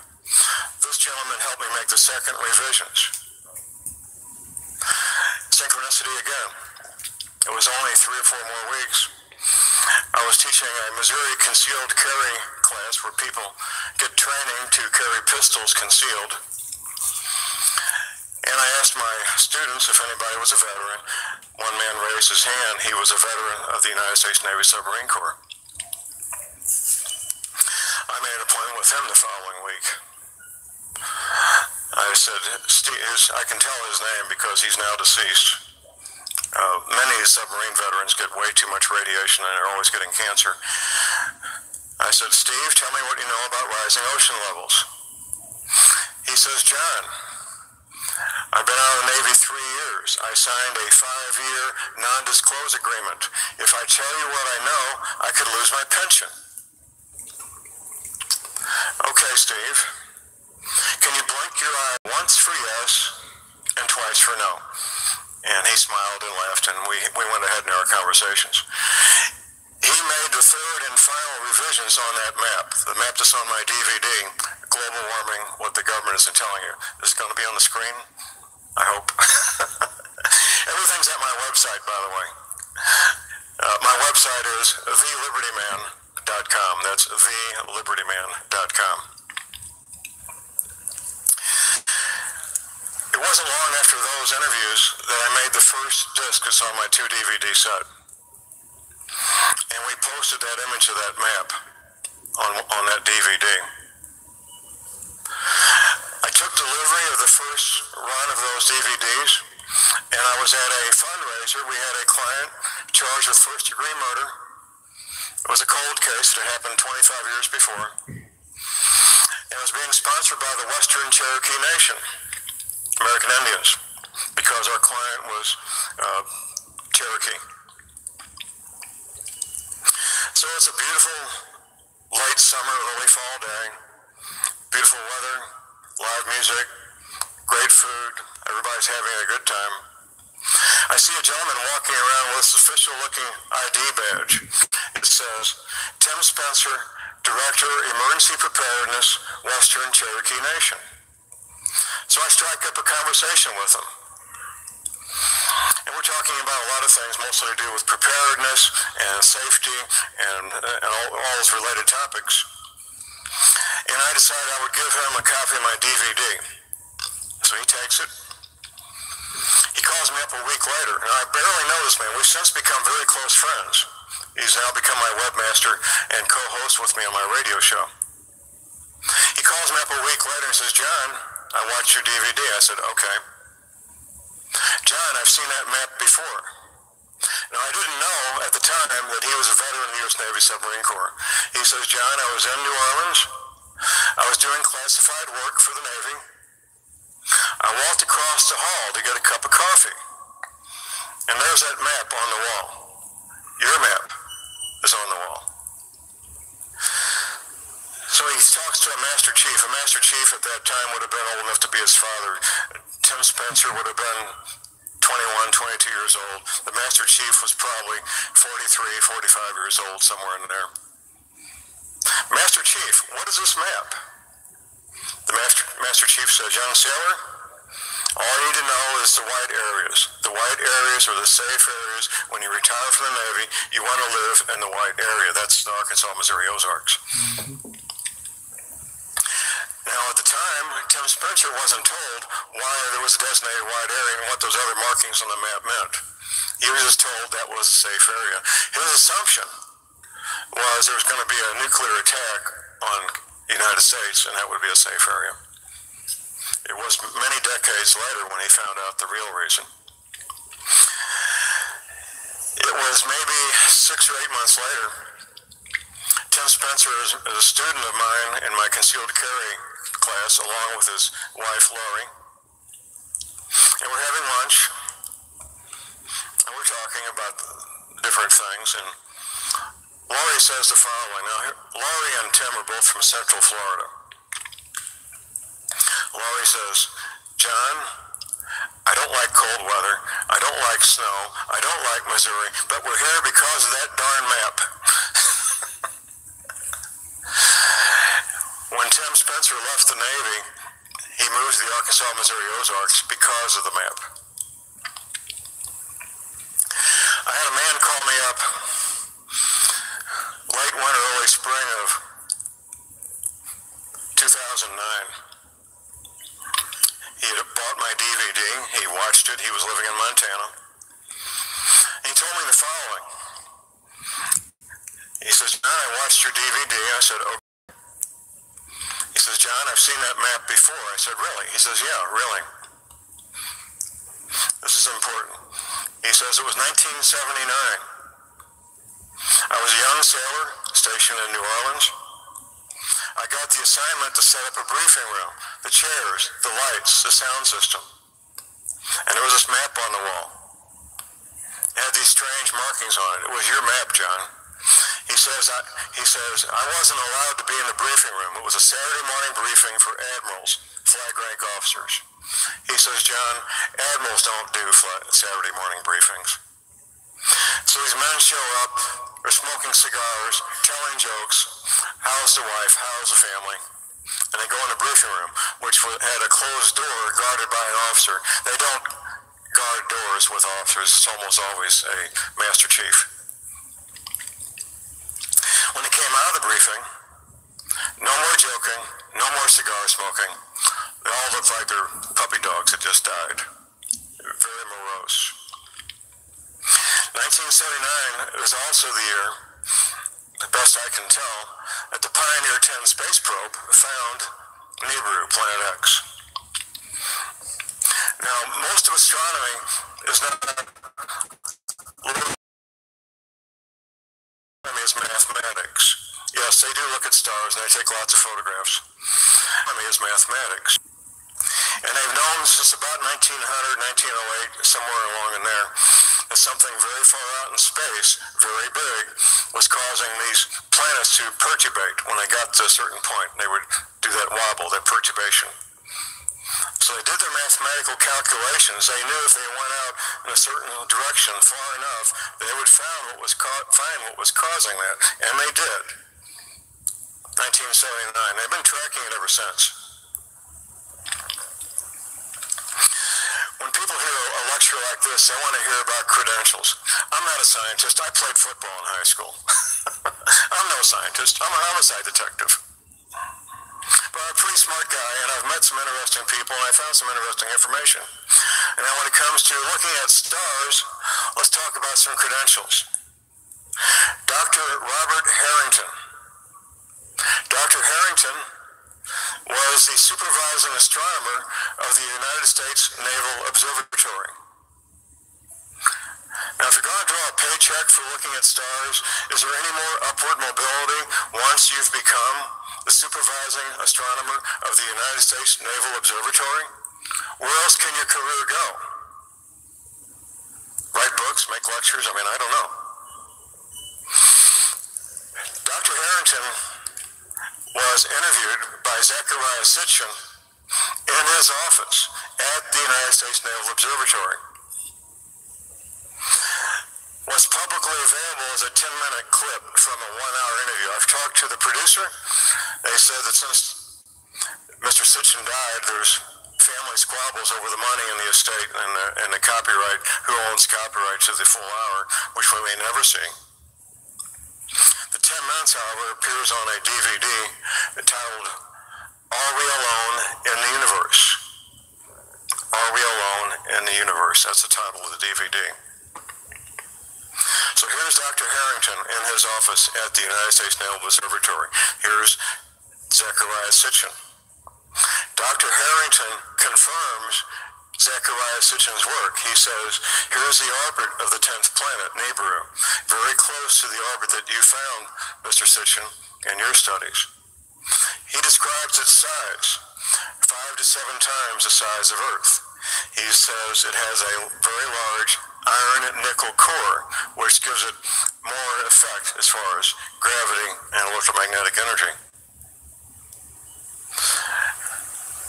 That's what we call in my business as a homicide detective, smoking gun evidence. When I found that interview, I thought, man, I really got something now. It's very important, very important. There's different directions that this research has taken me. Things I found out that appear to be related.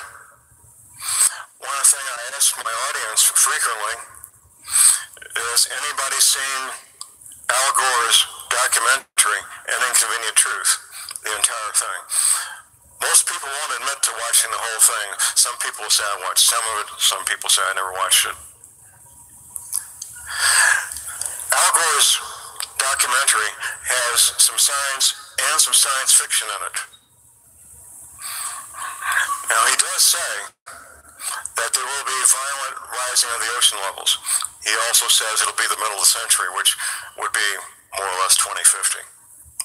That's a science fiction. It's going to be a lot sooner than that. Of course, another part of the science fiction is human activity affecting climate. That can't happen. One good-sized volcano in one day puts more of these so-called greenhouse gases in the atmosphere than all the human beings on Earth in 1 year. Just one good-sized volcano. That's a fiction. But it's part of the, what I call disinformation, to distract and obfuscate and get people to not pay attention to what's really going on. And they've been quite successful.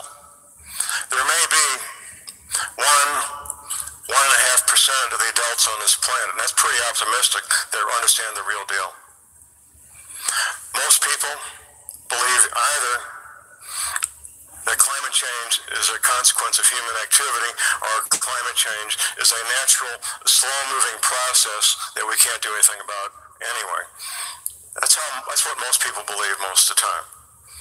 Reality is, violent climate change is already here. There's a paper I'm going to mention, and I'm going to say it twice for the benefit of our interpreters here. It's a real catchy title.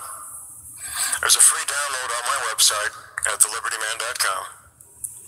Paid for with American tax dollars. Here's the title, twice slowly. An abrupt climate change scenario and its implications for United States national security. Like I say, real catchy, right? An abrupt climate change scenario and its implications for United States national security.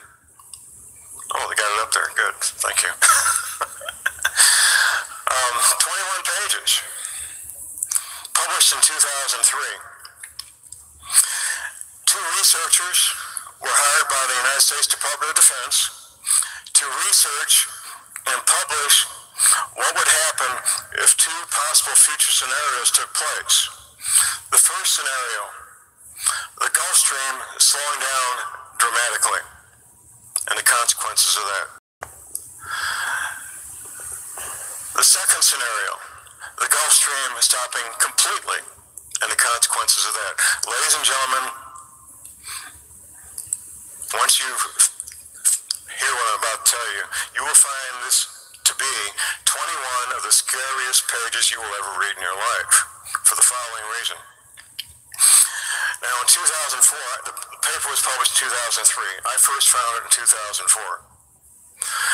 We already knew in 2004 that the Gulf Stream had lost about half of its mass and velocity, give or take.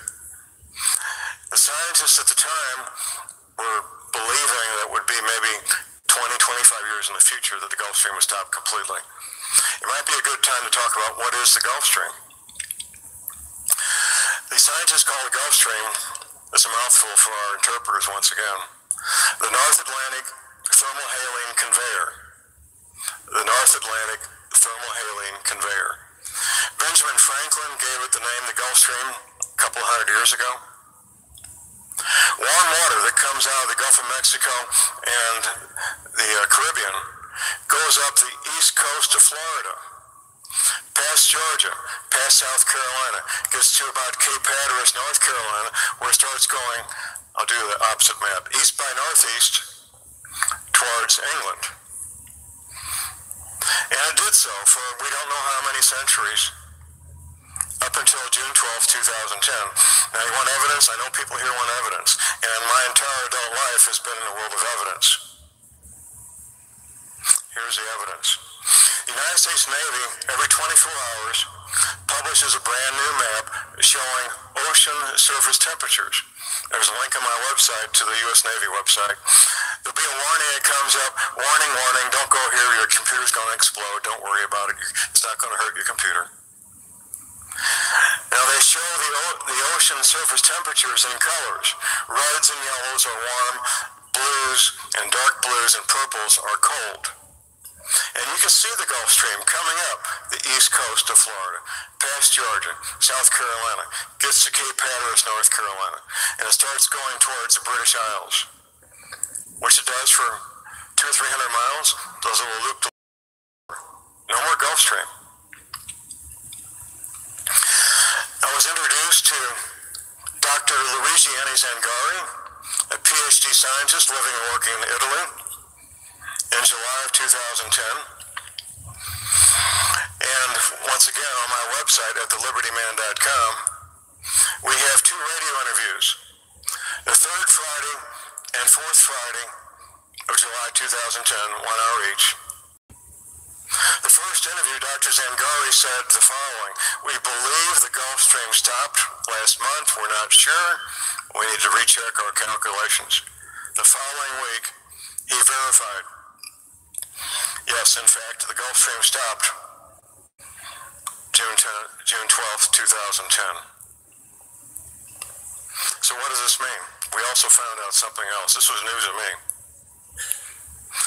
The Gulf Stream used to, past tense, the Gulf Stream used to regulate the jet stream. No matter where you are on Earth, 5 miles above your head is wind going 150, 200 miles an hour. 24 hours a day, 7 days a week. There's 3 jet streams: Northern Hemisphere, Equatorial, and Southern Hemisphere. The Gulf Stream used to regulate the jet stream, causing the jet stream to behave in a more or less predictable fashion. The jet stream has a tremendous amount of effect on, especially precipitation and temperature. Now, I've interviewed and debriefed a number of men and women involved in growing grains in North America: wheat, corn, rice, soybeans, spelt, oats, all those grains. Every business has a business model. The business model for growing grains is 1 bad harvest, hurry 4 good ones. That's the business model for growing grains. Everything these grain growers do, the farm farmland they buy and lease, the equipment they buy and lease, the seed, fertilizer, pesticides, herbicide, the debt that they carry. Everything they do is based on being able to service that debt and expecting one bad harvest for every 4 good ones. That cycle's broken. That cycle is over. Weather has become so erratic they can't count on very much at all. The instability of weather. Which means if a farmer doesn't own their land outright, doesn't own their $750,000 to $1 million worth of equipment outright, doesn't have a good stock of seed, they can be in trouble real quick. A lot of farmers are going out of business because of that. A lot of people are focused on, John, when's Niebuhr going to be here? That's understandable. In fact, 17 years ago, when I first found out about this, I made an appointment at a private observatory. I'm going to look and see this thing for myself. I'm going to look and find this thing. What do I know? You can only see it from the southern hemisphere, and even then, only in the infrared light spectrum. What's happening with the Gulf Stream is as a consequence of the following. We were having a discussion at breakfast this morning briefly. First of all, salt water behaves differently than fresh water. Now, if you take a tank, I'll see if I can do this in meters. 3 meters by 3 meters by 100 meters. With salt water, that's maybe 50 degrees at the same salinity of the ocean, normal ocean salinity. If you inject under pressure a 4-inch volume of water at 75 degrees Fahrenheit, centigrade Fahrenheit thing, you have to excuse me, I don't have that figured out. That 4-inch blast of water will go all the way through that 100 meters intact because it develops a thermal barrier around it. If you start introducing fresh water into that tank, the ability of that thermal barrier to function gradually breaks down until it doesn't function at all. So that's why the Gulf Stream broke. It's because of reduced salinity in these oceans. A consequence of melting freshwater ice in Greenland, melting freshwater ice in the Antarctic. Now, the melting ice at the Arctic is floating seawater, so that doesn't change either the ocean levels or the salinity, either one. Doesn't matter. You may have seen recently in the news the massive ice shelf that broke off the Antarctic. And mainstream news reports on how much sea level is going to rise, which would be maybe 1 or 2 inches. Big so what? What they don't talk about is the reduction of salinity of the oceans. That's what they're not talking about. That's what's very important. Now, the North Atlantic thermohaline conveyor, the Gulf Stream, is only one of many ocean currents. Atlantic Ocean, North Atlantic, South Atlantic, Pacific, and so forth. Many ocean currents, and they're all being affected and all being disrupted by the reduced salinity of these oceans. Very important because it's changing our weather in very dramatic fashion. I want to talk a little bit about Immanuel Velikovsky. Now, at the end of my 2-DVD set, there's a bibliography with more than a dozen books. The 2-DVD set is 4 hours of lecture. What I'm doing is very abbreviated. The 4 hours is very abbreviated. Dr. Velikovsky was a medical doctor. He was not an archaeologist, but that was his hobby. That's what he loved to do. And he traveled around the planet to observe and find places where cataclysmic events had left evidence. Caves that had the jumbled bones of saber-toothed tigers and monkeys and elephants all jammed together as if they all died at the same time. One of the things Dr. Velikovsky did that no archaeologist had taken the time to do before was compare and correct the ancient calendars so that you could match up events. The ancient Chinese calendar, the South American calendar of the Mayans, Northern Europeans, the Egyptians, the Israelis. You can't line up events until and unless you line up calendars. Most of us know that when Moses was leaving Egypt, that the Nile River turned red. We know because of the Hebrew calendar when that happened.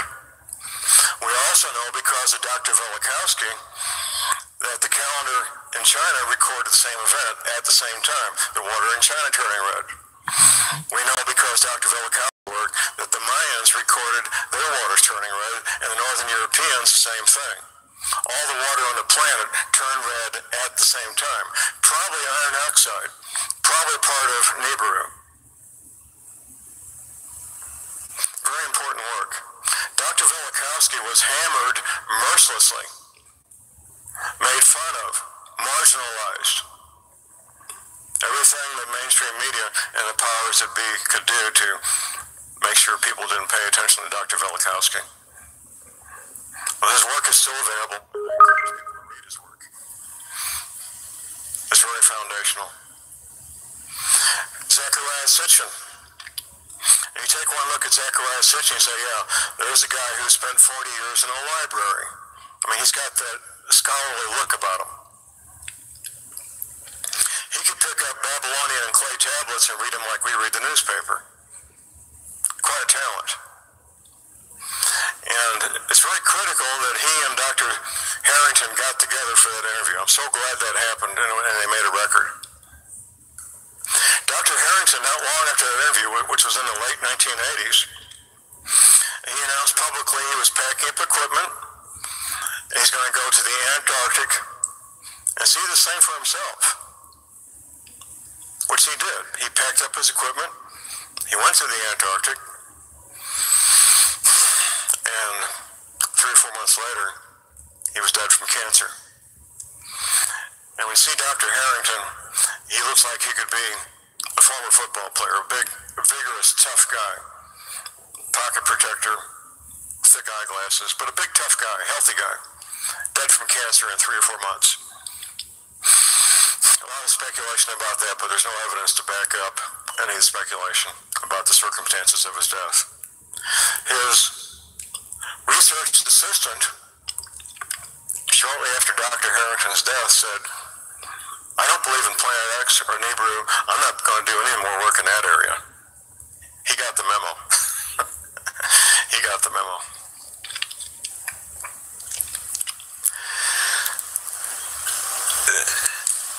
The main focus and message I want to get to everybody watching this, and I was talking to one of the young ladies earlier, when I'm interviewed on a radio show or I got a journalist that wants to talk to me, they want a 2-paragraph response, a 2-paragraph answer to something that is incredibly complex. You can't properly respond, you cannot understand this matter in 2 paragraphs, or 100 paragraphs, or 100 pages. It takes a lot of diligence, a lot of research from verifiable. When the Department of Defense publishes a paper that they paid for, that's pretty good evidence. This is not something generated by somebody in their home. A real document, really paid for with American tax dollars. When you go to the U.S. Navy website and you see that map every 24 hours, that's real evidence. I'm a film buff, and there's some Hollywood films that have given us some messages. One is titled The Day After Tomorrow. The main premise of The Day After Tomorrow is the consequences of the Gulf Stream stopping. That's it. That's the main premise. Now, they allude to human activity causing violent climate change, which of course is silliness. At the beginning of the movie, near the beginning, there's 3 scientists on an island off the coast of Scotland, and their job, 24 hours a day, 7 days a week, is to monitor the buoys out in the North Atlantic that monitor and report back ocean surface temperatures. Now, because it's Hollywood, they show the consequences of the Gulf Stream stopping in just a matter of weeks, when in reality it takes years. But it's Hollywood and it's very dramatic. So these scientists are watching these buoys, and one reports a dramatic drop in temperature, then another, and finally, after an hour or so, all the buoys in the North Atlantic are reporting a dramatic drop in temperature. That's when the Gulf Stream stopped, right then. In the film, it's only a matter of weeks before a new ice age begins. Reality is that it's going to take much longer than that. Much longer. This has happened before. If you dig down through the permafrost in Alaska at the Arctic Circle, you find vegetation that it can only exist in tropical areas. That's pretty well known and pretty well understood. This has happened many times before. The topic of pole shifts comes up. When molten lava is coming out of the volcano and is flowing, as it cools down, just before it gets hard and becomes rock once again, the magnetic particles in that lava line up with magnetic north. Wherever magnetic north is, at that moment when that rock cools down and becomes solid, it lines up with magnetic north. So scientists can go back to volcanoes, 500-year-old, 1,000-year-old, 20,000-year-old volcanoes, and they can find out where magnetic north was when that lava cooled down 5,000, 10,000, 50,000 years ago. It doesn't matter. And magnetic north has been in many different places. Many.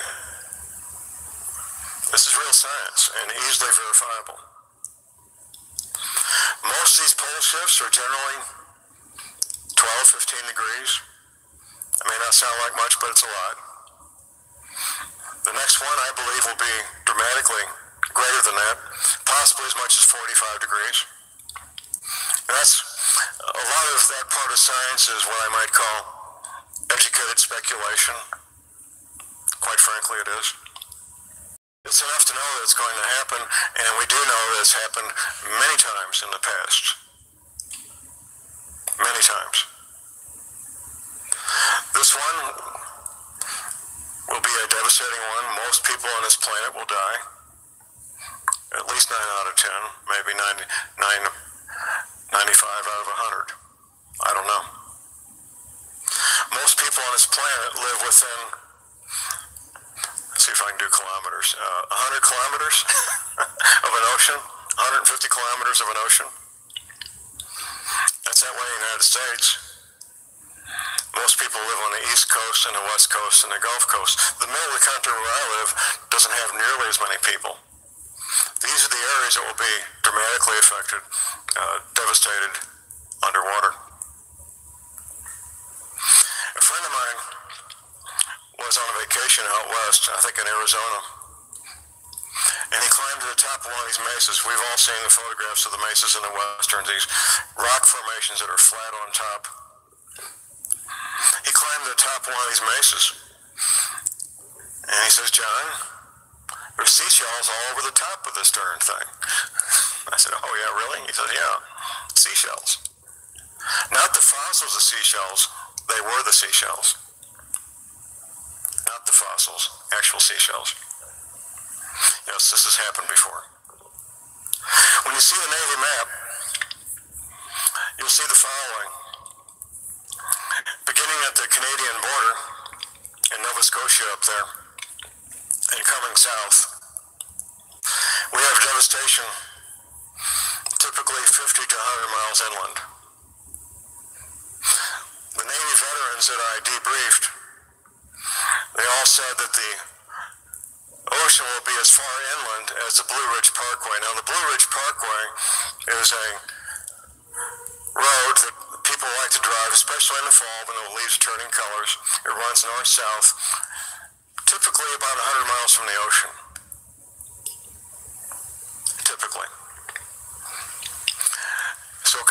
East Coast, you're going to have the homes, the businesses, the hospitals, everything, where 75, 80 million people live, basically wiped out. Going down the coast, you've got South Carolina, Georgia, Florida. Florida's going to be gone. There will be no more Florida. Which brings up something else I'll mention in a moment, which is fascinating. The Gulf Coast, about half of Alabama, a little more than half of Mississippi, almost all Louisiana will be underwater, and Texas, devastation about 80 to 100 miles inland. West Coast, not quite so bad. It gets pretty high elevation pretty quick. There's an inland sea, what's going to become an inland sea. So the problem with California is that's where all the people live, is on the coast. What do we have in Los Angeles? 15, 20 million people? They'll be gone. And you got Washington State and Oregon. The middle of the country, the Mississippi River, will split the country in two. The Mississippi River will be 100 to 200 miles wide, a couple hundred feet deep. The government's already planning for this. The main new capital will be Denver. Talk about that a little bit more. The eastern capital and the minor capital would be Atlanta, Georgia, the highest elevation major city east of the Mississippi. The government is already splitting, like, for example, the U.S. Army. The United States Army NORTHCOM, Northern Command, is being split east-west of the Mississippi River. They've been doing that now for 8 or 10 years.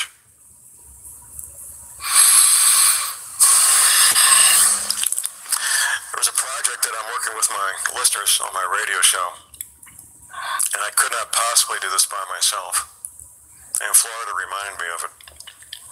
We're recovering images from movies and television shows and now magazines showing continents with new coastlines. It all began about 3 years ago. One of my listeners found an image on the original Godfather movie, 1972. The Godfather's in the Vatican for a meeting with a high-level Vatican official. He's in a room maybe 1,000 or more years old, 20-foot ceilings, and there's a mural of the world, map of the world, on the wall. And it shows the continents with new coastlines. We didn't think much of it. We posted on my website. Nothing happened until January of this year, 2017. One of my listeners was watching an American television show called Highway Patrol, starring Broderick Crawford. 1957, and we got the image on my website. The episode was titled Dead Hunter. And for you youngsters, I'll just give you a little bit of history here. In 1957, in the United States, there were 3 TV networks. Everybody in the United States had their choice of 3 TV shows any given evening. Highway Patrol was the top one in that time slot, black and white. So the homicide detective, Broderick Crawford, is in the office of an oil petroleum executive talking about the murder case. On the wall behind Broderick Crawford is a 3-by-5-foot map of North America with new coastlines. And ladies and gentlemen, if you've seen my map on my DVD, you're looking at it on that image there. Crystal clear and sharp. Broderick Crawford's forehead is right at Portland, Oregon. You can see it takes up the whole screen. Well, that was January 2017. That opened the floodgates, literally. The whole list, and it keeps growing. The whole list is posted at my website at thelibertyman.com. But they being the powers that be, they pick out the winners. We got Hunger Games. We've got Superman.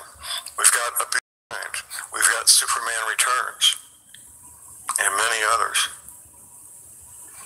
One of my listeners found an image on Look magazine. Now, Look magazine was a monthly publication, hugely popular in the States for decades.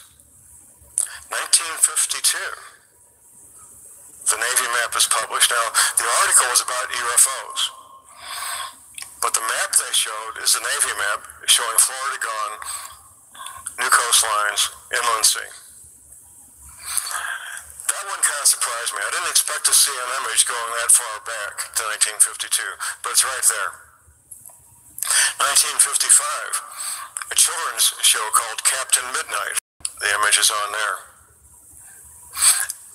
I'm encouraging my listeners to find more images of continents with new coastlines. Get those images to me. And as a thank you, they get their choice of any of my 5 DVDs. And they just keep coming in and coming in. It's a long list and keeps growing. I believe the term is predictive programming. We heard earlier today about the compulsion of the powers that be to give us a warning, to let us know what's going to happen. And that's what they've been doing. We've verified now since 1952 at least. At this point, I don't even want to speculate how far back in time we may go. 1952 surprised me. 1955 surprised me. There may be earlier ones. I don't know. We'll find out. It's a work in progress. How are we doing on time? Not too bad. I'll be back up here after lunch. We'll take a 10-minute break at noon, by the way. I have a radio show, Monday through Friday. The link to listen to it is at my website at thelibertyman.com. You can listen to the archives. If you listen here live in Europe, it would be late afternoon, I think. All right, late afternoon, 8 a.m. my time. Early evening. Early evening. But the archives are there and you can listen anytime you like. Every Wednesday, the first hour, I interview Professor McCanney. Now, unlike myself, Professor McCanney is a credentialed astrophysicist. He's taught astrophysics at the university level. He's taught mathematics at the university level. He's published one book, mostly dedicated to the topic of Nibiru, Planet X, and what he calls a 60-page pamphlet, a small book, about surviving the consequences, and I believe about 9 other books at this point in time. Brilliant man, amateur archaeologist. And I encourage people to read all his books, but especially the one on Nibiru and his little pamphlet on how to survive the consequences of Nibiru, which we'll be talking more about this afternoon. I know we have doubting Thomases, and I encourage doubting Thomases. I don't want you or expect you to believe what I'm telling you without your own independent research. Here's some things you can do to convince yourself. We all use Google searches these days, right? There were press releases done for the following that you can recover. One is the CIA shutting down part of their operations in Langley, Virginia, and moving to Denver. Now, the original press release said, we want to disrupt the good old boy network that's been in place for so many decades, so we're moving all these people to Denver. Well, even their own people were laughing about that, so they changed it. The new press release said, we're doing it for operational reasons. National Security Agency, no such agency, Fort Meade, Maryland. There was a statement in a movie where they said that there was 19 acres, I believe, they said, of gray mainframe computers underground at Fort Meade. That was a true statement. Enemy of the state, Gene Hackman. That was a true statement.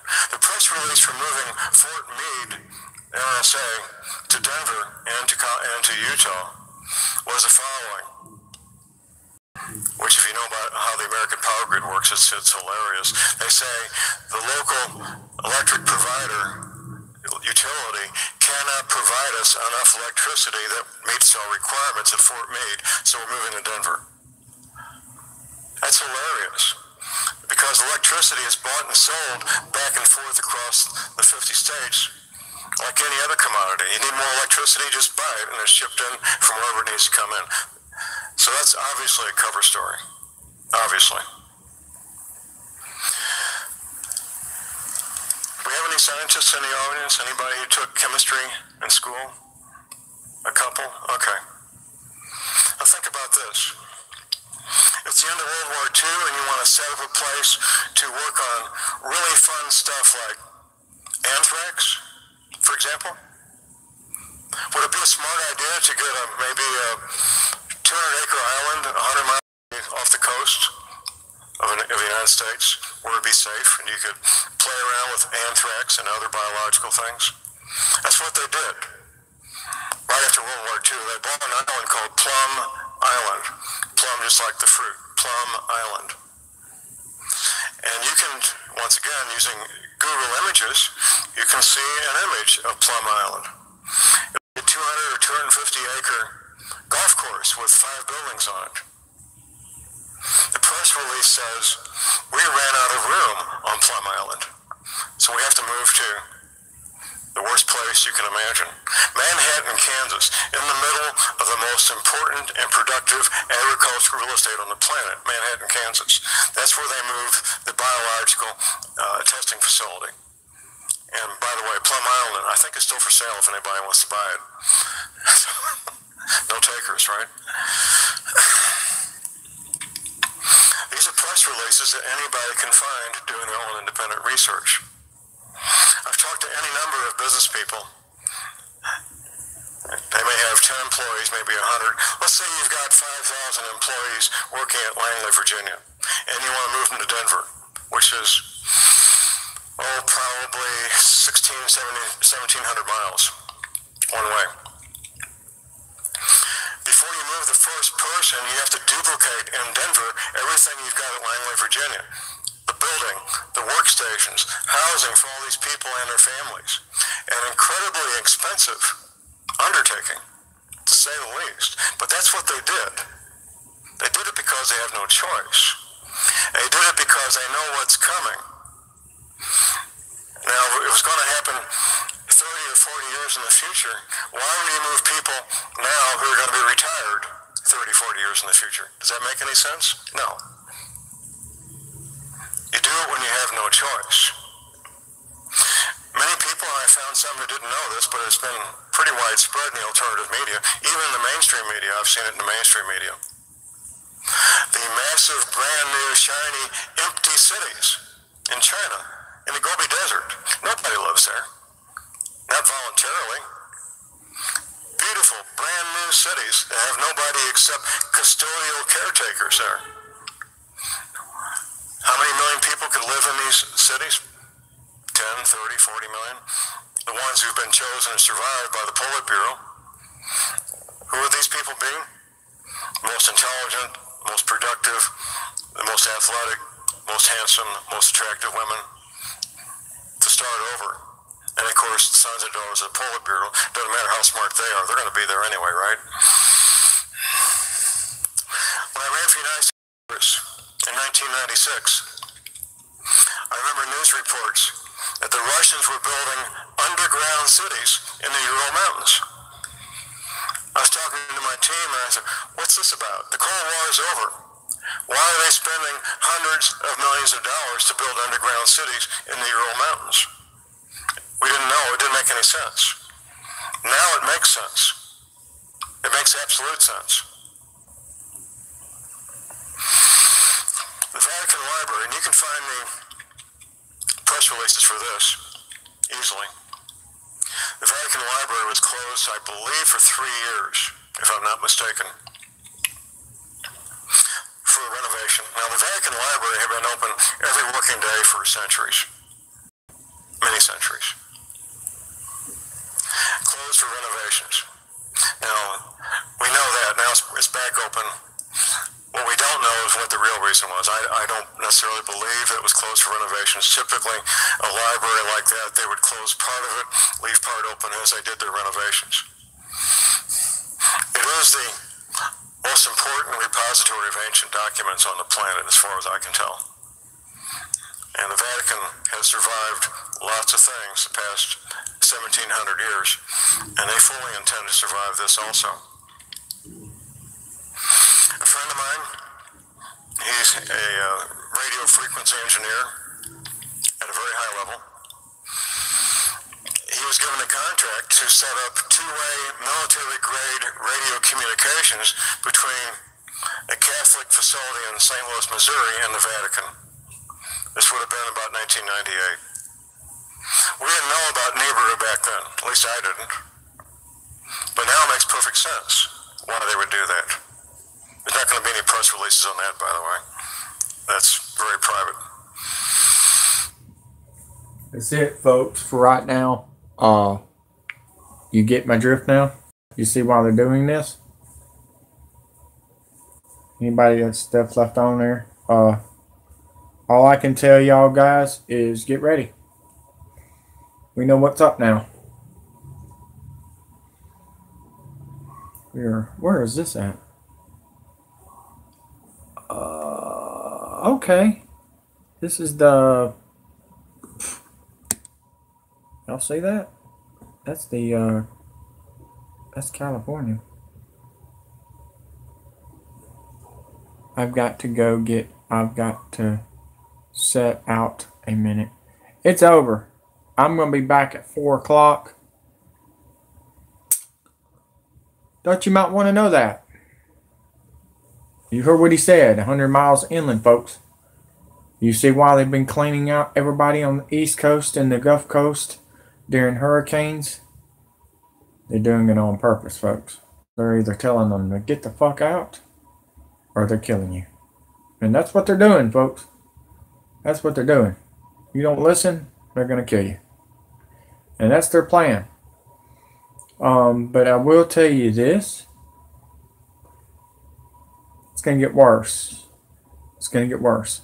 I will tell you this. Since I've been alive, wormwood has come across Earth at least. Well, I know in the 80s it happened. In 1993 it happened. It happened in 1998 and 2011 and 2015, and now it's happened again as we speak. So, and why is the water turning red now? You just got the answer. Wormwood, folks. It's rusty particles that's hitting the water. It's making the fish sick and die. We're losing fish. We're losing food. We're losing all kinds of stuff, folks.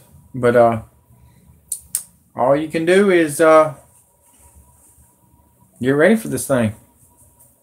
You've been warned. Y'all have a nice day. John Moore is the guy that I've been working with for about 3 years now. I woke up when China's Red Sea a couple of years ago. So y'all have a nice day. Y'all be safe. We are the Anonymous. We are the Marines Militia. We are WikiLeaks. We are ex-CIA Kevin Shipp, ex-NSA Edward Snowden, and ex-Navy, ex-Marines. We love you. Y'all be safe. Share. Viral. If you don't, you want to die. Y'all have a nice day. China's coming.